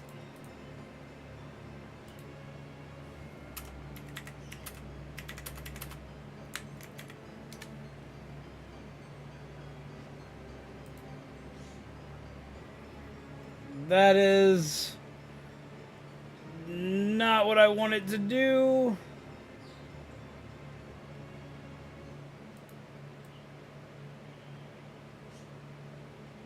Ducoin? Ducoin. Okay.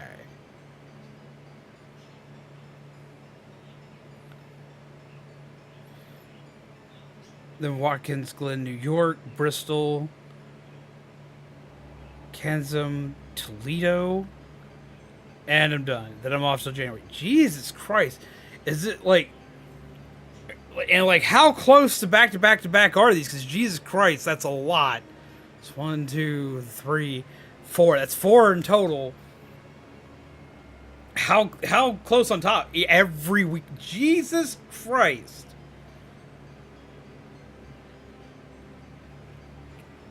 Ugh.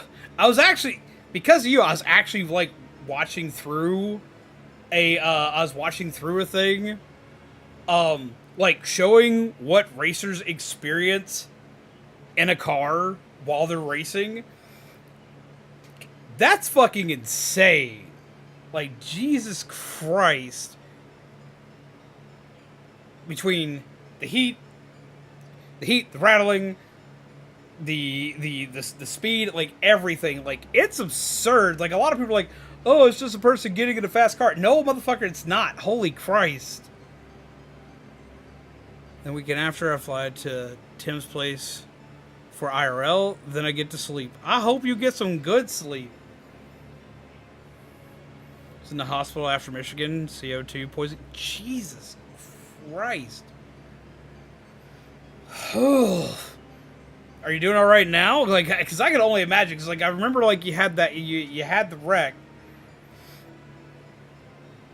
and being able to tank through that, like fucking Nemesis, was like insane. I'm alive. Hey man, as someone who's died more than once, like that's a feat in and of itself. I've died twice, so I can only imagine. So I agree with that. You're alive. That's a win. Holy Christ. Flying. I fly to 2 places this year. See, a lot of people give like a lot of flack to flying. I actually enjoy flying. I like flying a lot. Though be it, last time I flew was absolutely hilarious. Because like we experienced extreme turbulence and everybody's just sitting here thinking we're going to die, and I'm just sitting here thinking, this is a wonderful Tuesday morning. Have salami sandwiches. Well, that's awesome. Hope you enjoy your sandwiches. But yeah, no, Jesus Christ, dude. So, what are you going to be doing with your streaming / upload schedule? You're going to be like, you're going to be posting more of the races? Are you going to be doing live? Are you still going to be able to heartburn? Are you still going to be able to do like your normal streaming schedule? You're going to have to shift stuff around. So now you're not going to be able to carry your setup from place to place to place.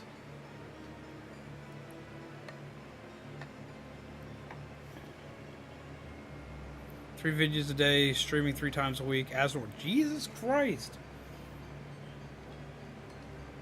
Motherfucker is a tank. That just means I gotta step my game up. Damn, because like I'm sitting here thinking like, man, I go anywhere for like a week and like I miss like so much content. I gotta step my game up. That's it, man. Shit. No, I can't be doing that anymore. If you're able to race, to fly, race, and do all that, no shit. I gotta step up my game. But it's a hard life. It's hard, but it is life. I mean, true. But that's what it takes. That's the kind of dedication shit it takes to do it as a job. I gotta step up my game. I gotta step up my game. That's what that means. Frank, NASCAR is my dream, so it's a luxury for me. Yeah, but it's good you get to live out that dream. It's good you get to live out that dream, though. And it's cool that like you get to share it with everybody too.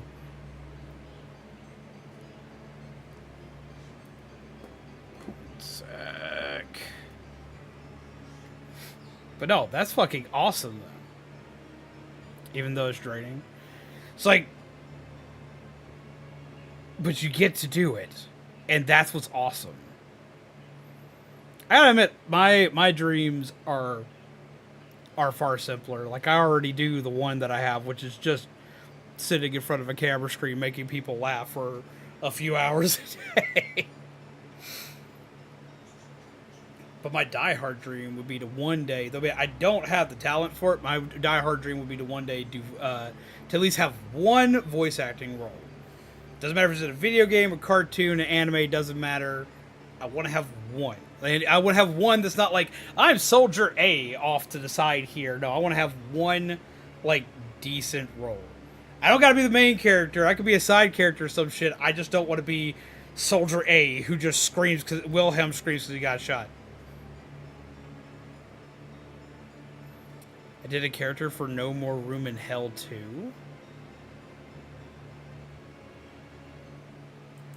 Wait a minute.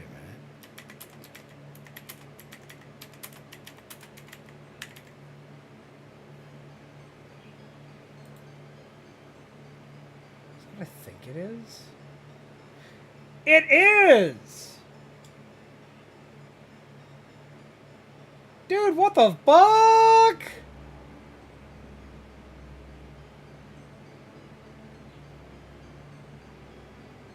I've currently got that game on my list. Holy shit. That's fucking badass. It was about 400 lines. Was brutal. I can only imagine. Jesus Christ. I've done like a little bit of like voiceover work here and there for a couple of fellow like YouTubers, and like just doing like 50 to 100 lines can be exhausting some days. You do it all. You gotta do it all like in one sitting most of the time. And, like, first few lines, it's fine. But after a while, like, it's going to just wear on your voice. It's going to just shred it. And if you're as dyslexic as I am, the amount of extra takes we have to do. I think my longest one was for a project that never even got released. It didn't get released because it was my fault, because I was behind on getting it to them. Because it was during the time frame when Dad passed. I was in the process of working on it. I had most of it done and didn't finish the very tail end of it. Missed the deadline and was not going to be able to make up for it. So I sent him a bud of mine to just go with it and replace me, because there was no way I was going to get to do it. Sadly. But Jesus Christ, that's going to be exciting. I'd be like, hey, I know that guy. Oh, that's gonna be great. I'm hella excited for you on that one. When does that come out? I need to double check that, because I've had that on my list for a minute now. When does that come out?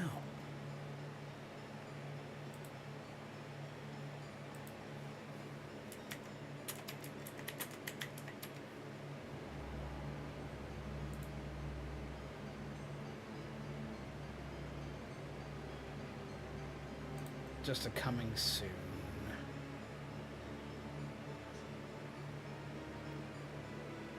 Yeah, I think tomorrow we may play through the first one, because I haven't done a run in that game in Lord knows how long.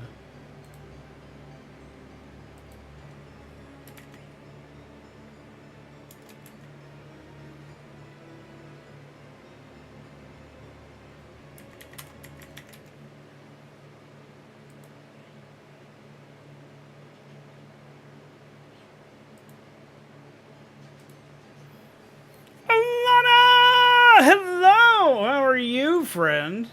We beat our game after many much trial and error over the last hot minute, and I've just been sitting here rambling and ranting and chatting with peeps. How are you, my friend? I am in dire need of a nap, honestly. Jesus Christ, it's almost 1 o'clock already. What the hell? But yeah, it's been an interesting night. I finally got to play out the last. I'm still mad. I'm still mad that literally I had to redo the entire ending, because the last time I streamed this, my internet died as I was completing it, and no one got to see the ending, and had to redo the entire additional 30 minutes, which got stretched out to over an hour, just for peeps to be able to finally see it. It's not time to go sleep yet. But Jesus Christ. Let's get that for now.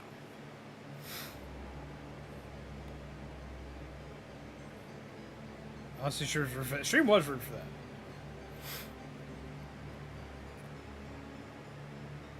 One more thing, Campbell. I got a question for you. You're gonna be posting videos from your race on your channel? Which I know is a dumb question, but I'm gonna just get a confirmation on that. If you're still here.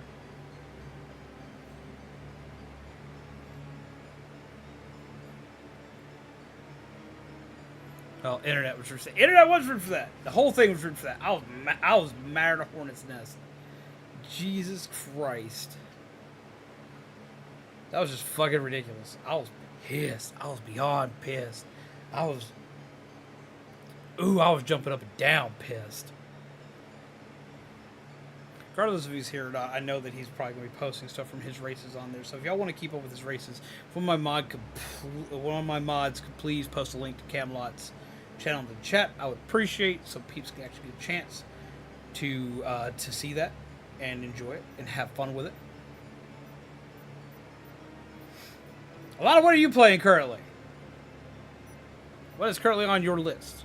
Thank you for posting that, Shaman. What have you been streaming? What have you been playing?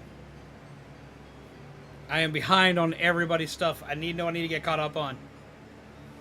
Found a game recently that made me think of you, as well as I managed to get a game that I know you'd like for Mizu. We managed to get Mizu Unpacking.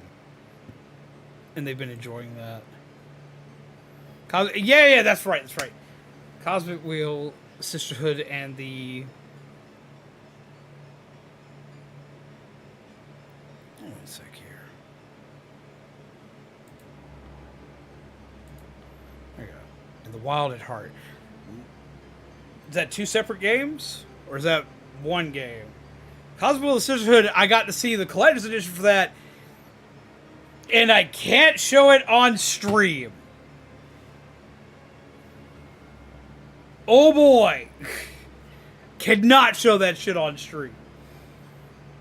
But other than the weird collector's doohickey, how is the game? A lot.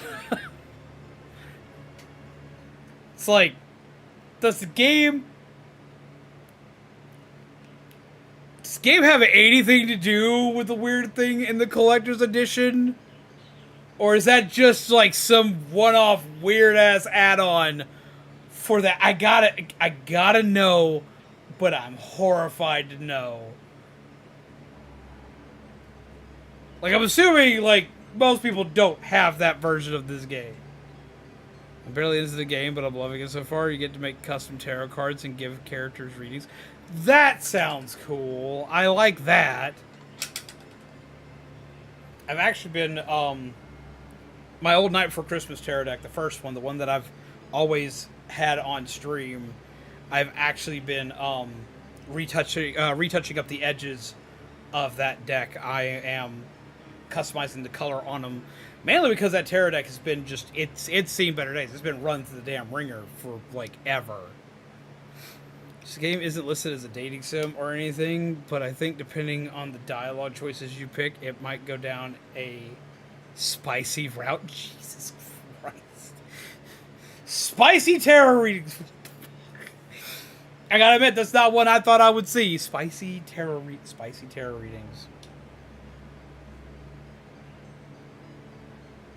That's a thing. That's a thing. Why is that a thing? That makes so not sense to me. Shaman, can you grab a link to Alanna's Twitch channel so like peeps can catch this shit? Cause like I need peeps to catch this shit. Next time you play that game, drop me a link to it. Make sure I actually get to see it. Cause Lord, I gotta see what this shit's about. I gotta see what this shit's about. I gotta now. My curiosity is piqued, and I am upset about it. But at the same time, I need to see what this is about. I need to, and it's gotta be fucking hilarious watching you play. It's like, we're gonna pull the tower. It's like, I can see now, it pulls the tower and the jokes that are gonna come along with it. It's like, Some towering ambition looms in your future.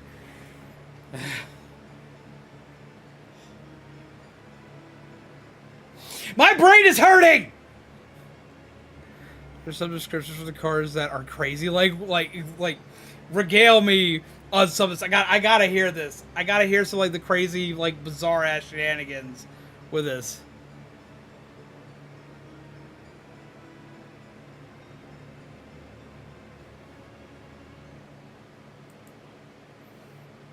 Dude with the big chin that was a boyfriend in middle school, which one was that? Wait, what? I mean, every deck has its own personality. I wouldn't put it past one tarot set or another to be a little not safe for. Oh, there are several. There are several. For the love of God, there are several. Like, oh, Lord, okay.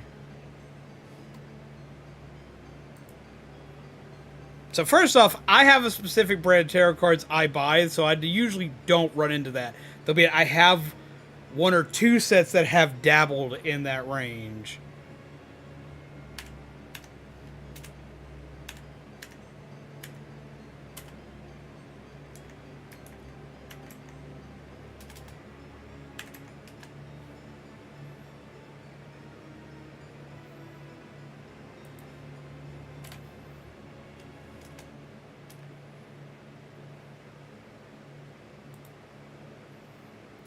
Who was the company that makes the ones that I like?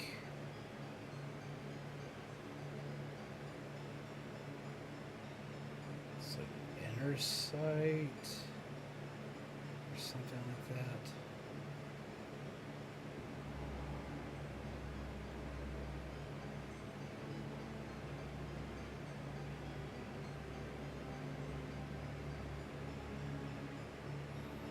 Who is your publisher?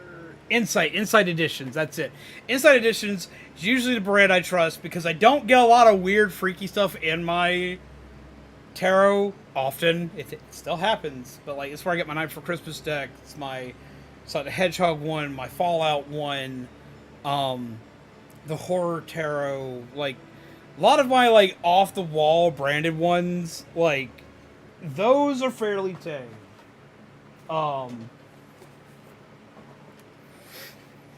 Then we have ones like the Manga Tarot, which gets a little spicy with the art in some places. Like, they're tarot cards, so you're still going to run into this stuff every once in a while, but, like, it gets a little spicy here and there because, like, oh, manga trope spiciness. Da-da-da. But I've seen some online that, like, there's a tarot deck, like, literally just fucking based off the Kama Sutra. That's a thing for some reason. I'm like, okay, you can have that.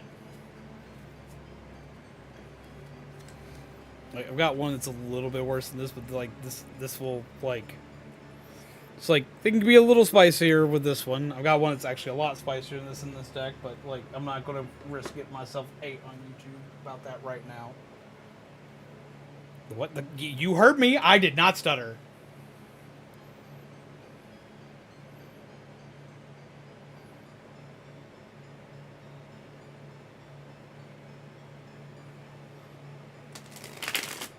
Yeah, it's a weird shit.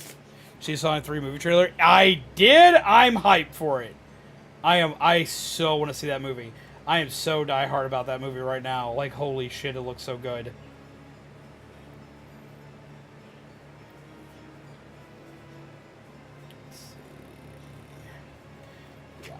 Let's see.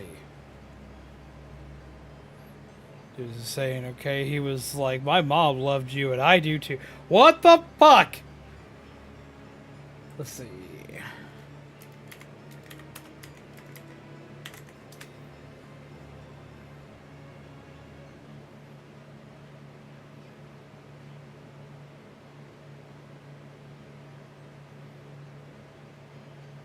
Disordered Tarot of Innocence by Diego Gabriel. I can't show the art for this because every card is just titties. There's literally on eBay right now for like $16. Sex Fortunes, tarot cards for lovers. There's the Sensual Wicca Tarot. There's tarot sexual magic. Like, just what the fuck? Like, it exists. Like, it's like, I knew this stuff existed for like a hot minute.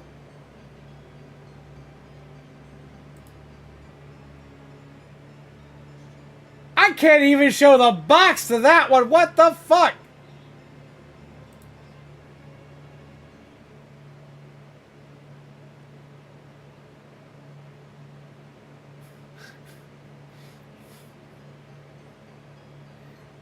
The Cameron Tarot for adults only. Heroic art, sensual magic with Picasso's touch. Like, it's, yeah, I can't even, no, like, I can't even, like, cause, like, dude is out plowing his field, if you know what I mean, on the box! Kepler Games, Sex Fortunes, Tarot Cards. Can't do that one either. That's just a whole lot of Wayne just out there for everyone to see. What the fuck? No. No. No. Like, there's so many. There are so many. Oh my god. I don't even think that's meant to bend that way.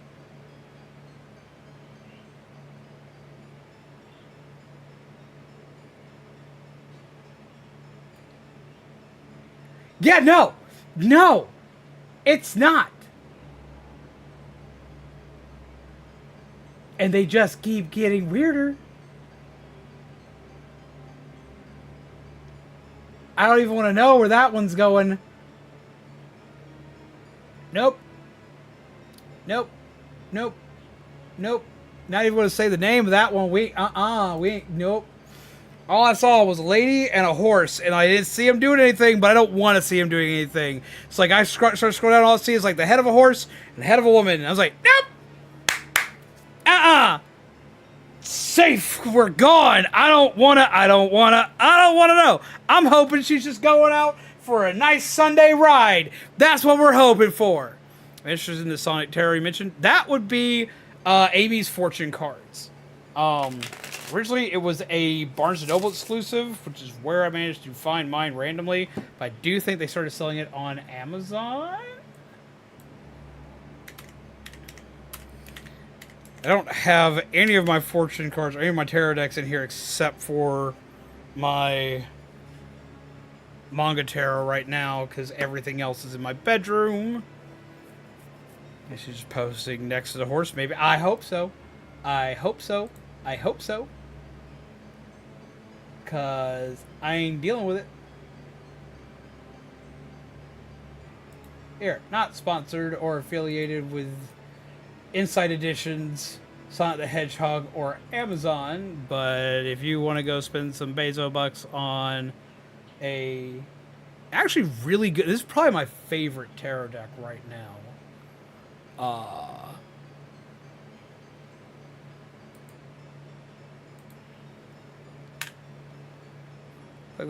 Click that link right there.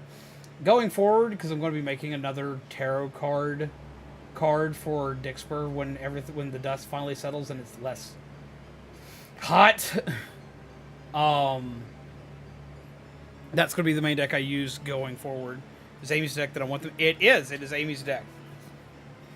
What's really cool is that, like, every card that has ever been shown in the comics, the video games, which they have the video game animations, or any of the other animations they've done, any card that's shown up across any of those mediums, they have made into an actual card in this tarot deck. So they've made it.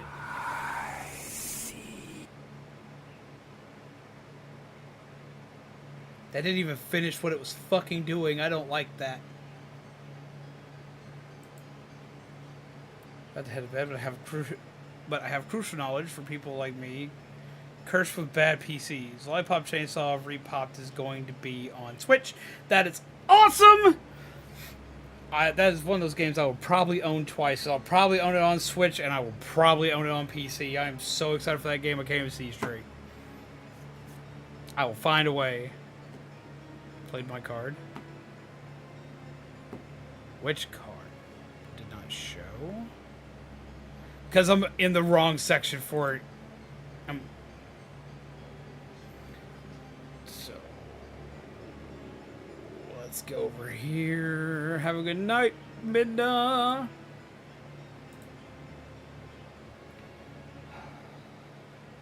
Slot again. So slot back in.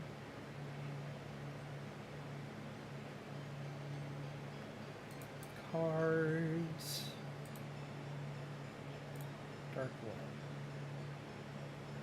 Scary tarot story.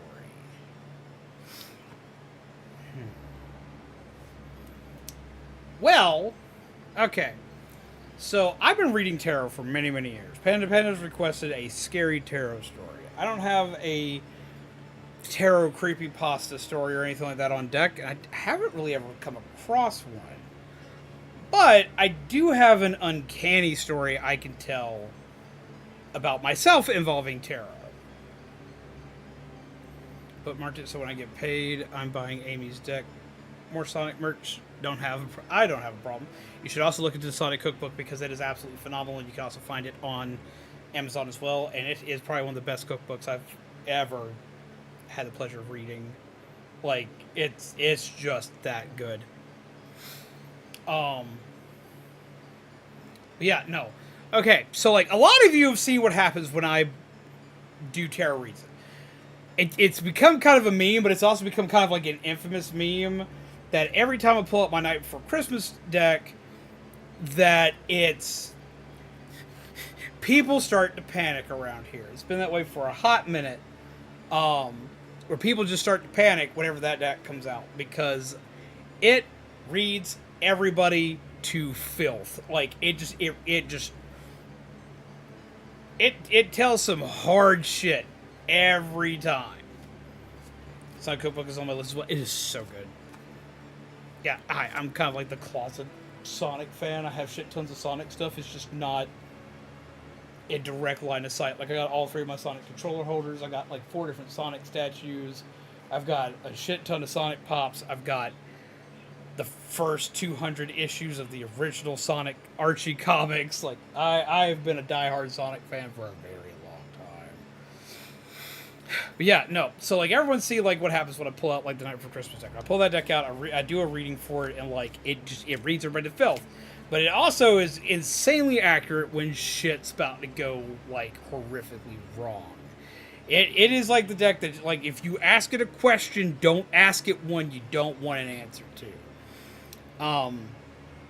That deck, I have gotten to the point that, like, if it is anything involving anybody's health, I will not break it out for that anymore. I won't break that one out for that anymore. I don't do anything about health reads, or if someone's going to die, which I didn't do if people were going to die anyway, but, like, I no longer do health reads. Like, health reads stopped with that deck. Because it had one moment where it was a little too accurate. It had one moment that managed to actually scare the fuck out of me. Now, like, I like tarot cards. I like doing reads with tarot cards, and I don't usually put tarot cards in that whole pile of, yeah, they tell the future, and you must absolutely listen to them. Da, da, da. I don't do that. I don't subscribe to that camp. I use tarot cards as a way of helping answering a question I have. If I have a question, I pin that question against every card I pull, read through it, and see if I can glean an answer from the cards and their meaning from where they're placed. That's what I'm looking for. I'm looking for a way, basically, you know how you sit there, you'll ask yourself a question, but you won't know the answer, but you're racking your brain to figure it out? Well, playing the cards allows me to ask that question in, say I do a 5-card read. It allows me to ask that question 5 times in 5 different ways, which gives me 5 different ways to look at it. So that's usually what I'm doing. So I'm looking for a better way to be guided to the answer I'm searching for. Now, I'll occasionally ask a fortune-based question, just for shits and giggles. I don't do that as much for myself anymore, because, yet again, the actions of the deck can be kind of spooky. The spookiest one of them all so far having been at a con. It was AWA a few years ago. And I've been just sitting, chilling, hanging around. I carried one of my tarot decks in my bag with me. And I would occasionally just sit down, plop myself down somewhere, and just start doing tarot reads for peeps every once in a while. Well, I had this one guy who was, it was, because you gotta remember AWA is a Halloween con, or at least it was. There's one guy who was, like, dressed as Jack Skellington. So I was like, hey, cool, I gotta show him my Jack Skellington tarot deck. I showed it to him, and his girlfriend shows up, she's dressed up as Sally, and they both get real excited. And they're like, well, can you read them? I was like, sure, I can read them. Like, we can do that real quick. You want to read? Sure. On the house. Whatever. Do a read. And I do. I do a full read for these peeps. And they asked a question that I would usually be like, I don't know. But because I was so excited, I said, yes, I will do this question. They asked a question involving their future health. Will they be okay? Will their health be okay? Now, I don't like these questions. I found this kind of odd. I was like, but yeah, sure, whatever. We'll read the cards. And I read through it. And on their health in the coming future, I pull the Tower. And the Tower's not a good card to pull. The Tower is usually falling for a reason. It means a massive change and a massive upheaval is coming. I don't like this, but I shoot this answer to them as straight as I can. Because, they pulled, for their past, it was happy shit.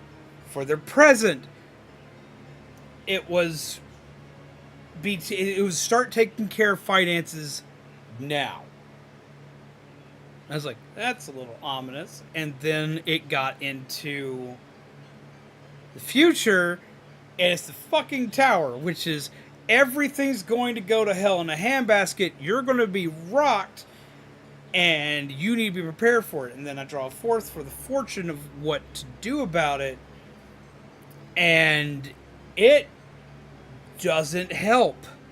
It was a Cups card. I don't remember which one it was. I want to say it was the 7 of Cups. No, it's 5 of Cups. It's one where the cups are spilled. Now, for people who don't know about the 5 of Cups, 5 of Cups ain't great, my dudes. It's not. It's not the worst card in the deck to pull, but it's definitely not the best one to pull. It does not signify a lot of good is coming your way. The divinatory meaning for this card is this card looks like loss, but it's more about emotional reaction to loss. There is the mourning of what is gone and isolation, the natural desire for privacy with one's grief. 2 upright cups show that something still remains, something that can comfort and sustain when the time is right. Finally, there's the path back to community, connection, that and what we may think of as a normal everyday life.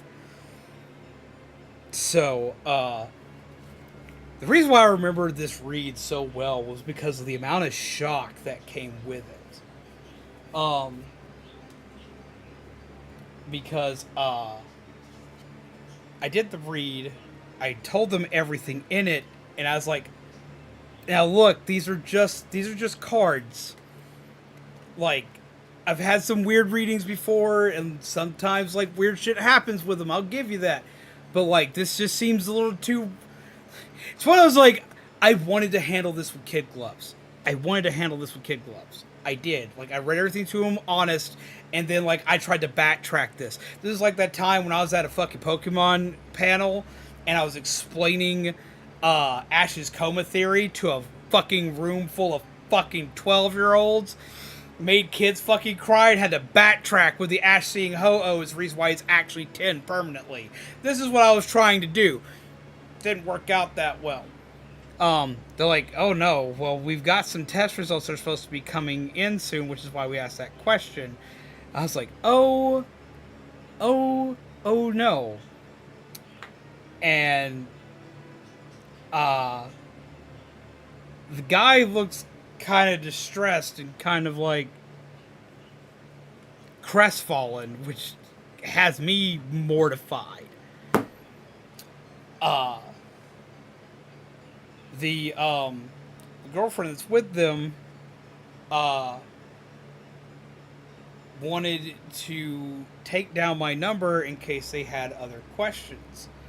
And I'm so stunned and so flabbergasted I've just delivered some rough news that I'm hoping is completely wrong, and I'm hoping is completely bullshit, like what can happen in tarot, because it is, like, tarot is purely up to two things. One, it's interpretation, and two, it's up to belief. If you don't believe in it, and then it's all bullshit. And if you interpret it one way and somebody else interprets it another way, it could be completely different for everybody. So it's like I am trying, I am failing. I get a call, I want to say like 2 weeks later, of this person just freaking out. And I didn't recognize the number at first. I didn't answer the first time because I had forgotten to actually get their number from them. But I finally I finally pick up on the third time being called. I'm like, okay, so what is up? And it's like, do you remember the Jack and Sally that you did tarot read for? And like my heart hit my stomach, and I felt the color drain out of my face. I turned so many different shades of white. Snow White would have been fucking jealous of me. Holy shit. I was not okay. I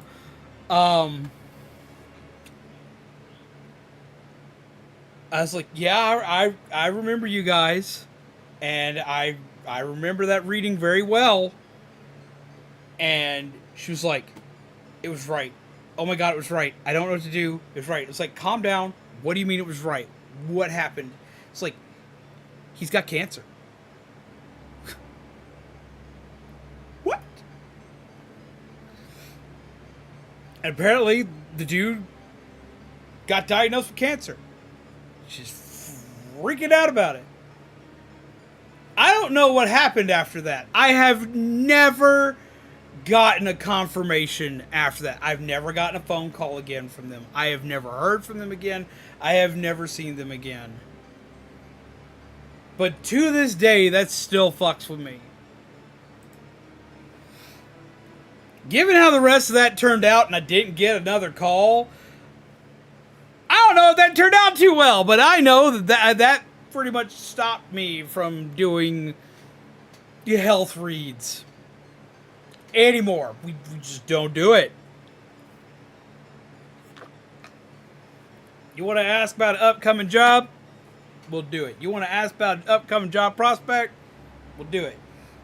You want to ask about romance? We'll do it. Like, there's lots of things I'll do it for. I don't do health-based questions anymore. I already didn't do death questions. We definitely don't do health questions anymore. So apparently it leads the same direction. I'm like, fuck that noise. I am never again. Never will I ever. Fuck that shit. Scared the flying fuck out of me. Sparky on that one. So fucked up. So yeah. That's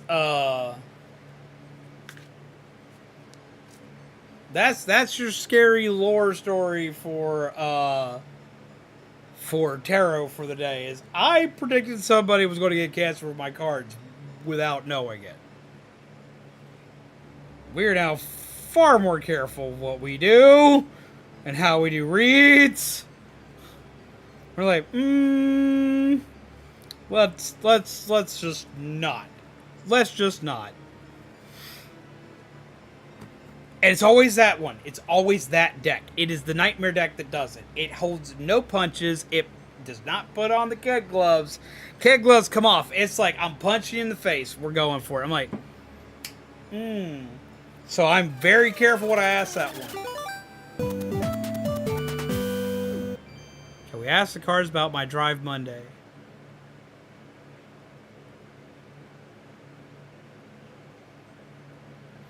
Well, I mean, you've paid for it. I can't really argue that one. What deck do you want to ask? If you don't mind me asking. How serious do you want this to be? Reminds me of how when I had a dream of my grandmother being choked to death in her sleep by a shadow monster. Months later, she passed away in her sleep. Doctor said she couldn't breathe. That would fuck with me forever. Yeah, so which deck you wanting, Panda? How honest you wanting it to be? Not the horror deck, please. I already have I've already told the card. So not the Night Before Christmas deck. You could be the first person I read the Sonic deck for. Let me go get it. Because, like, I've read it for myself, but I haven't read it for anybody else yet. You can be the first person I get to read that one for. Give me 1 second, let me go get it.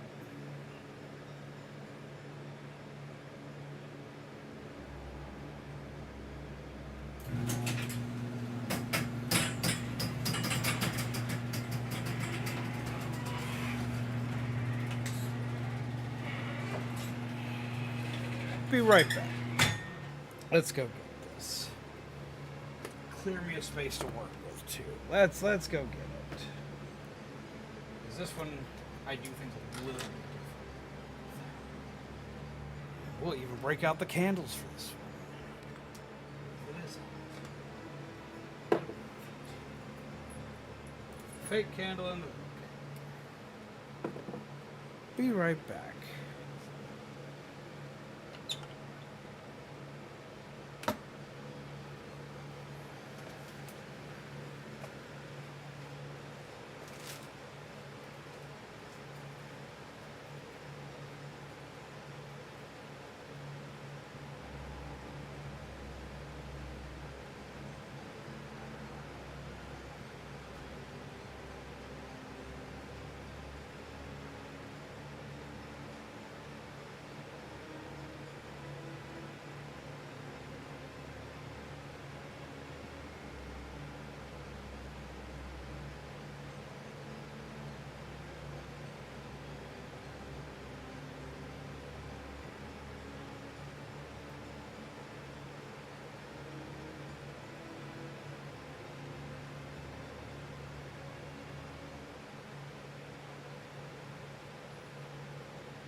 Okay. I'm back. Need to grab one thing. Make this a little bit easier. Let's see.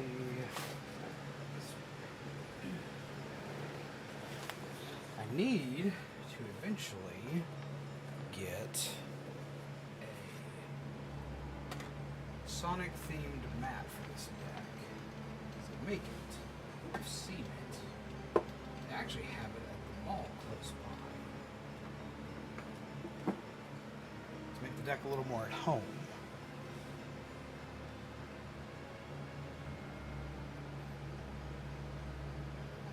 Not the horror. I mean, the horror deck is a the horror. I actually have a horror deck. The deck she is referring to is the Nightmare Before Christmas deck because like it predicts rough. It predicts accurate. Like I'm not usually the type to believe in superstition and shit. I mean, I do have some fun faith with my cards. We take that one very seriously. We have always taken that one very seriously. You kind of have to.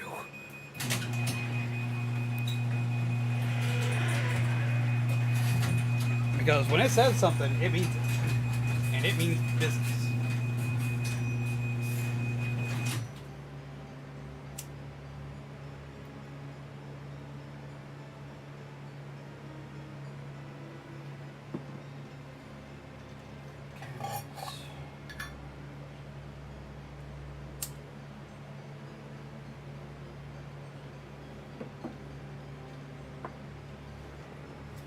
Trial by fire, right? Okay. I need to eventually set up my tarot section like I used to have years ago. Alright, are you ready? I need you to be thinking on the cards. Be thinking on the pretties. Be thinking on the pretty cards. Be thinking on the question you're wanting to ask. Which the question you're wanting to ask is... How will your drive on Monday go? 14-hour drive.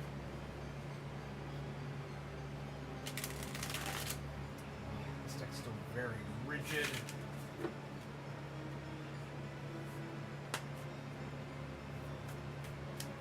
Still fairly new. You ready?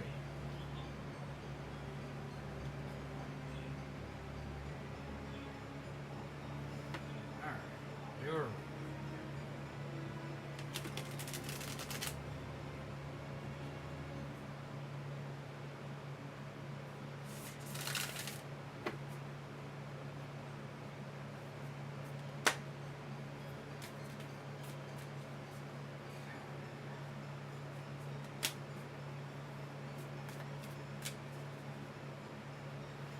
I also need to get some new candles. I'm starting to run low on my candles, and I always buy candles around Halloween and Christmas because Bath and Body Works gets some of my favorite candles every year. I need to do that soon.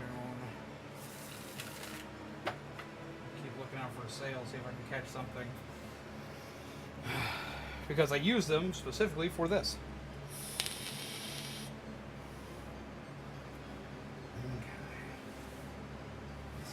Goes.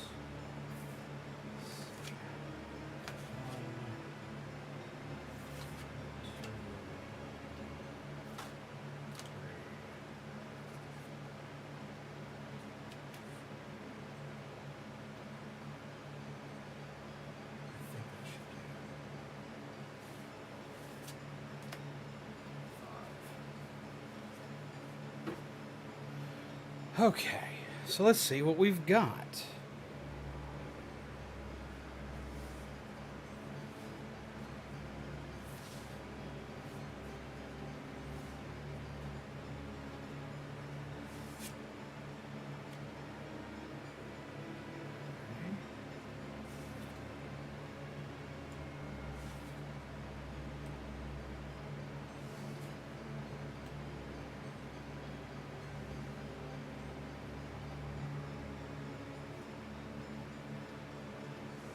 Huh. Well, that's rare for this deck. Everything's a hero read, which that's good. Mostly. one card's kind of but I think I know what that means. I'm still learning this deck, so give me a second here, but I think this may actually be a pretty good one for you.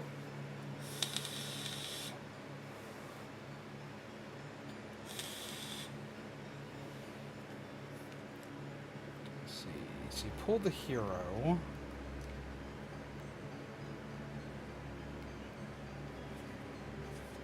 Which is strength. So you pull strength. Good card. Good card to pull. Strength's always good.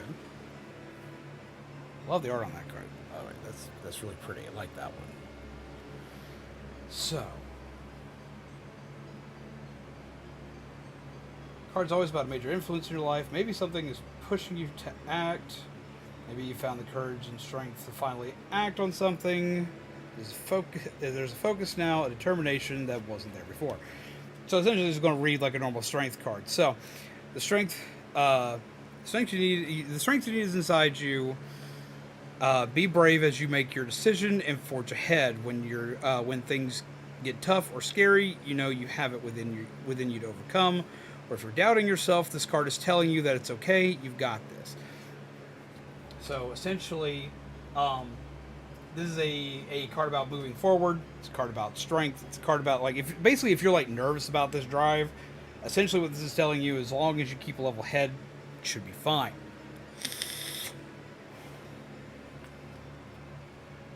We have the Two of Fire.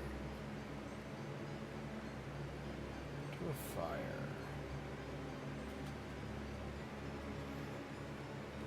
Yeah, this essentially works like the Two of Wands.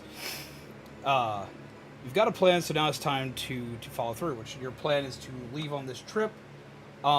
If you're basically if you've got anything that you've got to do in between or anything you've got to pack for, make sure you've already got that. But you've got a plan, so now it's time to follow through. Step out of your comfort zone with confidence. This card has far-reaching meanings. It could simply be a sign that you need to make a minor decision, or it could indicate something as grand as leaving home, which is not what this means in that case. But it's all about how the draw fits into your context, which we'll read through the rest of these to get a better idea of that. But I'm starting to see where this is going. Seems like this is mostly a don't worry read, except for one card here that might be a worry. We're gonna find out. The next one would be. This was the Two of Fire. It's a very pretty card, by the way. Love this one. These are actually two creatures you can give your Chow in the Chow Garden, which are the Phoenix and the Dragon.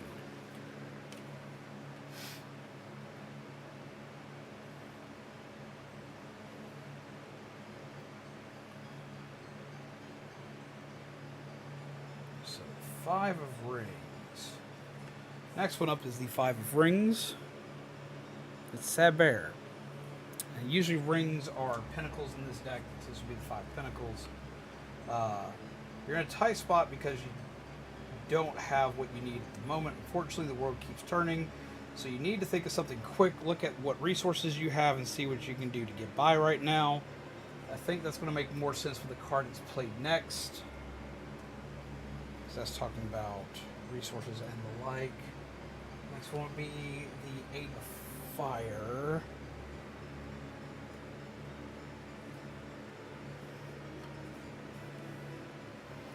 This is the Eight of Fire. Oh yeah, I love the art in this deck. Absolutely. Love the art in this. It's time to be quick. Don't dwell on details. Just make your decision and run with it. This card is telling you that you'll need to be fast with a decision movement or action.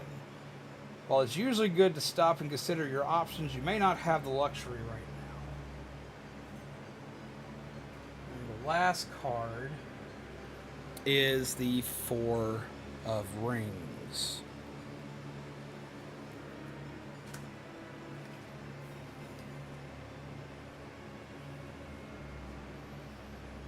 You're saving for a rainy day. Now isn't the time for risky ventures. It's better to be secure right now. If being frugal doesn't make sense, look at other ways you can conserve your time or resources. Security should be your top priority. So basically making sure yourself is mentally secure. Okay, so the way all this seems to be reading out is you pulled the hero, the 2 of fire. Have a wonderful night, Hawkeye. Take care. Pleasant nightmares to you. You have the 5 of rings. You have the 8 of fire. And then you have the 4 of rings. So, what does all this mean? As far as traveling, the trip itself should be safe. You should have a safe trip here. There is some decision making that's going to come into play. I'm not going to be exactly sure on what the decision is you're going to have to pull between. That's not for me. I'd need more information on that to know what your decision is you're having to push yourself on. Because you got 2 cards here that are very big on your decision making in this trip. One of them is saying you've got a decision and you need to trust your gut on it. The next one's saying you have to act fast with it, that it's going to be a big deal, and it comes in between. What comes in between them is the 5 of rings. So what I'm assuming is there's something to do with partially something financial in your decision making, just from how this is playing out, because you've got 5 of rings stating, double check, make sure I've got this right.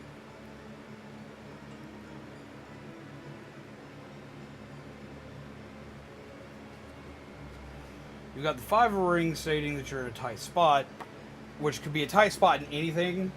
And then what follows right after it is making a fast decision, and probably involving whatever you're tight on, whether it be finances or it be a decision between grabbing one thing versus the other, or doing one thing versus doing another thing. And this right here stating that whatever it is, you should probably be frugal on what it is you're doing. Don't do anything too risky right now. So essentially, trust your instincts, trust yourself. You should be strong enough to make the trip without a problem. There's going to be decision making involved when you do so, and it's telling you that you need to, that regardless of what you choose, you should be good to go. But you're going to have to, regardless of what you choose, you should be good, but,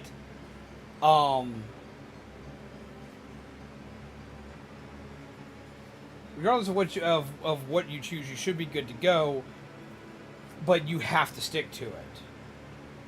So I was like, you've got your battle plan, you have to follow through with it, whichever route you take, you need to nail that down, dial that in. Once you pick that direction, blammo, that's it. It's like you need to make sure that you're sitting hard on that. You need to sit on business with that one, basically. It's like, trust your gut and then go for it, and then don't waver on it.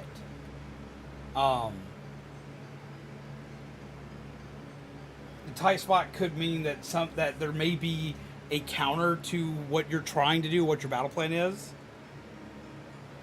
There could be something that's going to kind of be in your way. Something. It could be a person. It could be a person. It could be something to do with a car. It could be something like that. This could be something you need to watch out for, and that you need to find a workaround with. There's going to be something you're going to need to find a workaround with. Basically, is what this is saying. There's going to be something you're going to need to work around. This is saying that that's going to equate to making a split-second decision, and you're going to have to follow through. You're going to have to literally make that decision happen fast in the middle of everything.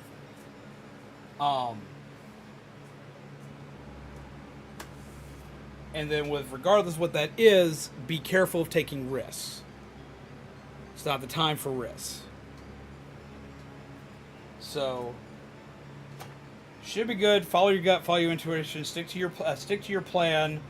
There may be opposition to your plan. If there is, if there is opposition, you're going to have to be forced to make a decision, and you're going to have to make it fast. You're not going to have a lot of time on it. It's going to hit you too fast for you to have time to think on it. You're just going to have to do it. And then don't take risks, whether it be financial or otherwise. Do not take risks while initiating everything, because that could lead to ruin. And as long as you follow that, you should be fine. So basically the way that I would look at this is, like it says, from the way I would read this out, and the way I would interpret this, is that you should be fine on your trip, but you need to finalize any plans you're making for leaving now. And you need to put that and set it in stone and stick to it. Like whatever you're packing, whatever you're going to be doing, so on and so forth, you need to have that like slate and set in stone. There may be some pushback of some kind that you need to be looking out for. Be wary that it could be a thing, and be aware that like that setback that could be there could slow you down, but it won't slow everybody else around you down, which means you will have to push through it. You'll have to push through the setback no matter what it is. And how's it going, Zach? I hope you're well. So you have managed to push yourself through the setback. That will require a major fast decision of some kind, which means something in that setback is going to have probably more than one way to handle it, but you're going to be on a time crunch to handle it. You're not going to have a lot of time to lock something in to handle it. You're just going to need to, you're going to have to just be able to like, okay, I've got this. It's one of those things, it's going to have multiple answers, but you're going to probably feel like there's only one with how fast you've got to figure it out. And then at the very end of it all, regardless of what you have to do, make sure you're not taking any major unnecessary risks. Because in doing so, if you wind up taking a risk that could wind up hitting you too heavily, it could make everything fall apart and you start back over at ground zero.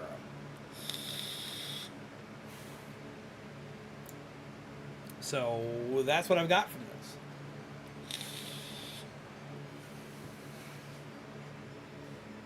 But all in all, I think it should be fine. Knowing how you usually handle shit, this shouldn't be anything that's too strenuous. You should be able to like pretty much knock this out of the park with little to no problem.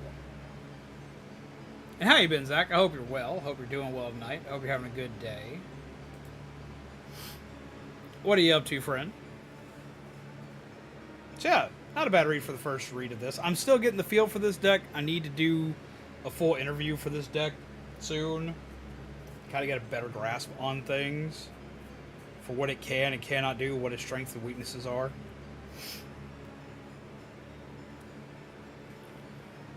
Been tight on purpose financially to make sure everything is good. Gotcha.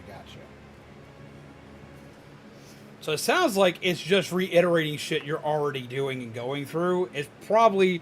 Because sometimes decks will do that. They're going to do a read of shit that like, well, I'm already doing that. I'm already here, da-da-da. And if you get a read that's pretty much you're already doing everything in the read, that is just a stay the course. You're doing what you're supposed to be already. Don't worry about it. Everything's already in play. The way I would be aware of the 5 of Rings in that read.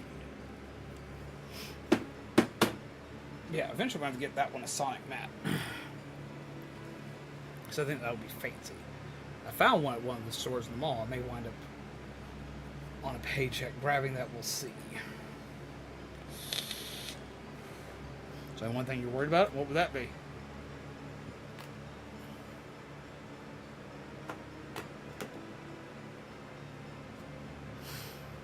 Oh.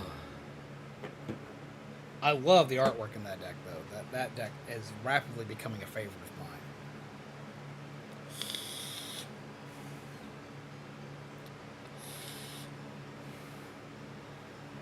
I don't really think I have a deck that I don't like. I have one deck I don't really use. That would be my Cthulhu deck.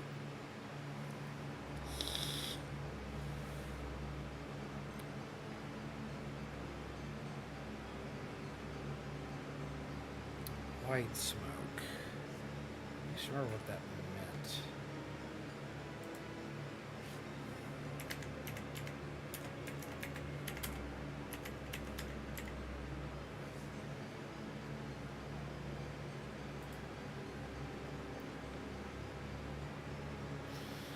White smoke. It usually means that coolant is being burned in the engine, which means something... According to this, it usually means there's something that's not good.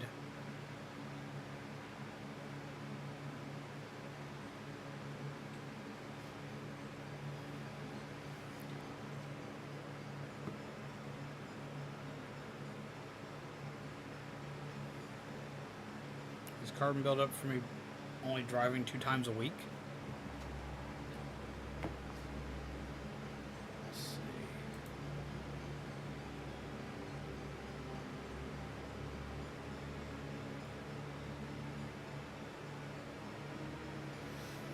Okay. Why is white smoke coming out of my tailpipe but not overheating? Just like if you see white smoke from under the hood, persistent white smoke usually indicates a coolant leak. If there's only a little bit, it's probably condensation. Blue smoke from the exhaust, if you see blue or dark gray smoke, it's an indication of burning oil. So yeah, if you're only seeing it for like a little bit, then yeah, what that means is just condensation, so you should be fine. If it was consistent, you're looking at possibly a blown head gasket.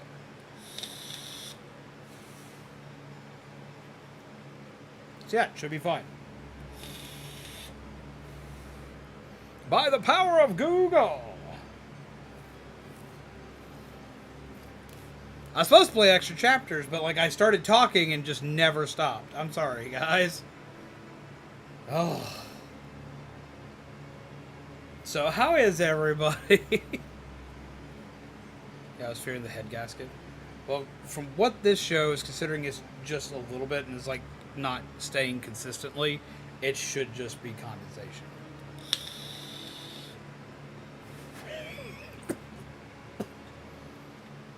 So yeah, you should be fine.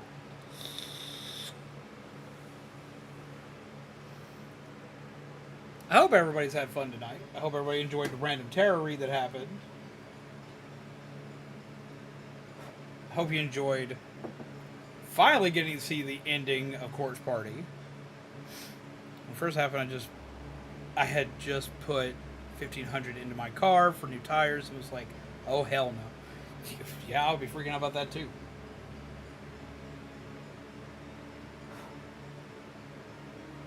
Hardcore. Just became a chat chiller.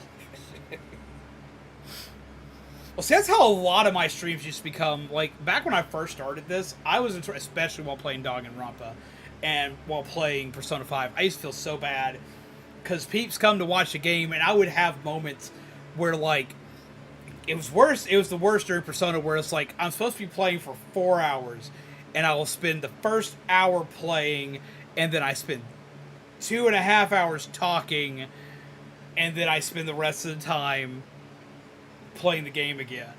Like, it happens so often. It was really bad during Danganronpa. I would have moments like that, like, a lot when I first started doing this. The first Danganronpa game was the worst about it, because there were so many times I could just pause and just talk to people. And people would come in, they would be new, they'd be talking, and they'd be like, yo, hey, what's up? And like, yo, hey, what's up? And then all of a sudden, like, they would introduce themselves, and they would say something interesting about themselves, and like, that's it, I gotta go talk about that, because that sounds cooler than shit. Play Sonic Frontiers Final Horizons DLC. I need to play the DLC for that game. I need to go back and play through that, but I also want to play, I have Sonic, I have, like, lots of Sonic games, honestly, but I think I have the new Sonic Origins. Where's the Sonic folder? Because I have an entire folder dedicated to Sonic. Let's see, Sonic. I wanted to play through Sonic. I wanted to play the DLC for Sonic Frontiers because we did the normal Sonic game on here already. I wanted to play Superstars. That's the newest one we just got. I wanted to play through it because I did a lot of Generations already. So I wanted to do Superstars for everybody because I got that as a gift from Pixelman. I also wanted to play the first Generations because the new one's coming out. Good news is it will be birthday week, so Grandma and Mom and Uncle usually throw money at me. Well, that's neat. That's always appreciated.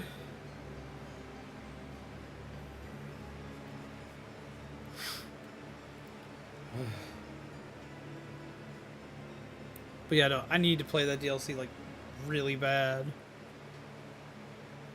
Because I want to play the new Sonic Generations that's coming out. I thought about playing the original one first, but I can't remember. Is this like a remake that adds Shadow and extra stuff to it? Or is it a whole new game? Like, is it a sequel? That's what I need to know. Because that's what I was unsure of.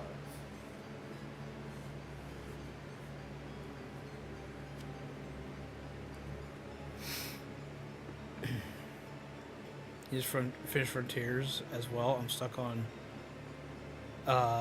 Metal Sonic Fight. Gonna do the Casting of Frank Stone. Yes, I am. When Casting of Frank Stone comes out, I'm definitely gonna play that, as well as we're probably gonna play more Dead by Daylight on the channel, because I want to do some more killer matches. Because I haven't done much with killer in a long time. I have all the killers. I like to play all the killers, but like I barely actually play them. So like I need to have some time where I just like say fuck it and just play killers on stream, because like that's my favorite thing to do on Dead by Daylight is play killer.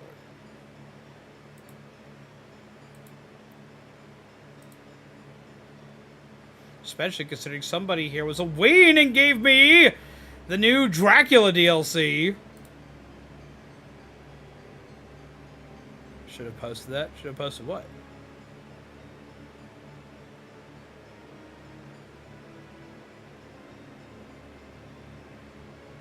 Superstars. Ah.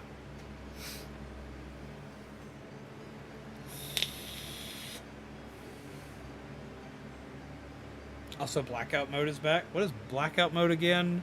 I remember it was something that popped up, but I didn't get a chance to play in it.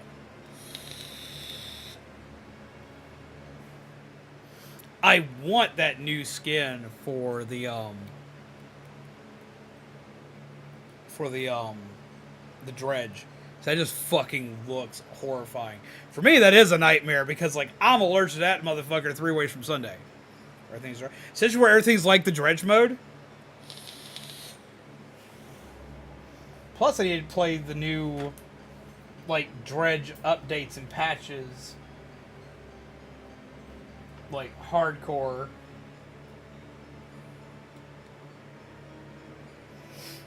Kinda. Loads of mist. Ah. So it's kind of like a fog of war scenario. Yes, FNAF is coming to Dead by Daylight, but it's not coming out till next year. They went ahead and announced it to be a part of the anniversary for FNAF, but we don't know what's coming. I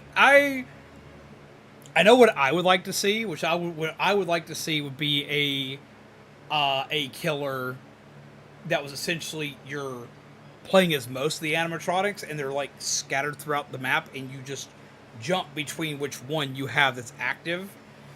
You can have players that deactivate them as you go around.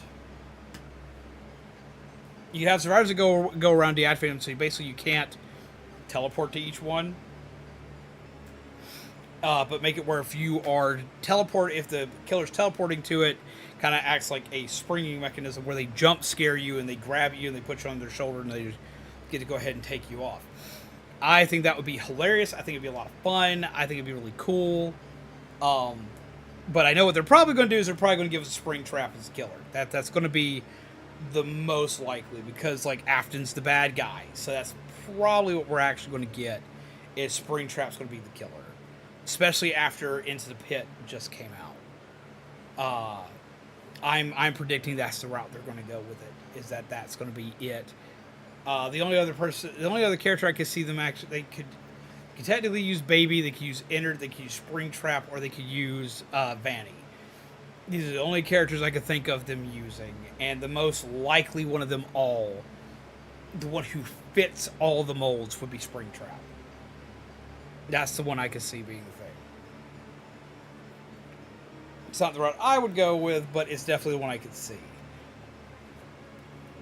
And that's if you're going strictly just from bad guys. And who knows? They could do like the whole like just animatronic killers as a whole. And, like have some kind of thing where they're trying to put you into suits, which would also be fucking hilarious. I'm curious what they would do for Survivor. They could do Vanessa. Technically, though it would be kind of weird to do Vanessa. They couldn't use Gregory because they do not put children in Dead by Daylight. They could put Mike in there. Or they could take the guy from, I can't remember what his name is because I haven't watched him in a while. They could take the guy from the movie.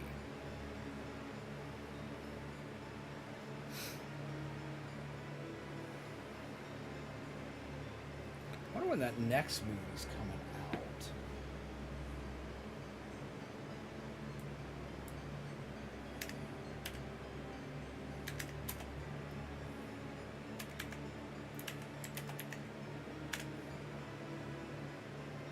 All we know is this coming out in 2025.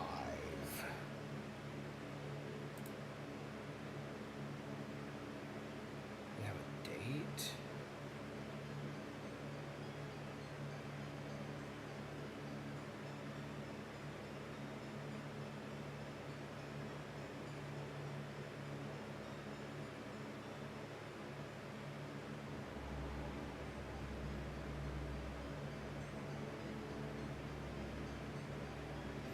Current release date for that one's in December.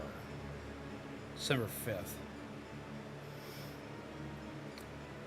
So yeah, the only thing I could think of would be a character that Josh Hutcherson played.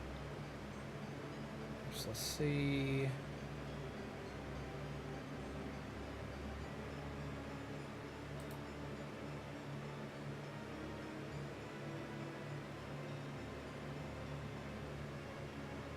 Yeah, he played Mike, so I could see them making him. So yeah, he plays Mike in that movie, which was also originally, who was also like the original security guard.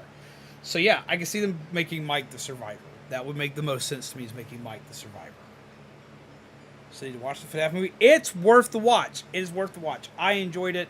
I know that fans were kind of mixed on it. They either loved it or they hated it.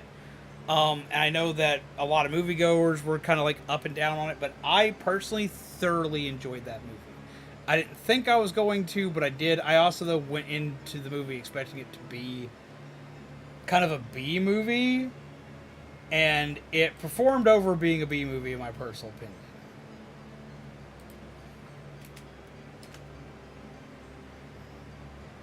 Like, honestly, I feel it did fairly well.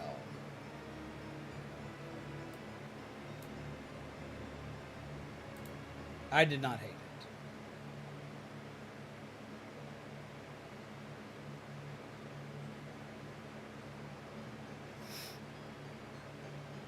Yeah, when it came to reviewers on that movie, reviewers hated it, but viewers loved it. It had like a 32% as a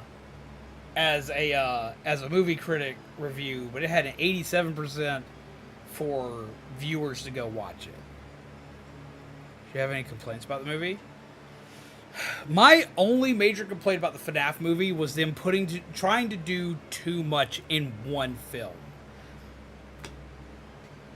That is my biggest issue with it. Is they mix together a lot of things from the lore in that movie, and essentially take things from like multiple games for that one. Like there's itty bitty bits from 2 in it. There's a lot of stuff from the first game in it, and there's a lot of stuff from the third game in it. So like they tag between 1 and 3, which for the timing of the movie makes sense why they do that, why it's there, and why it's done in that fashion.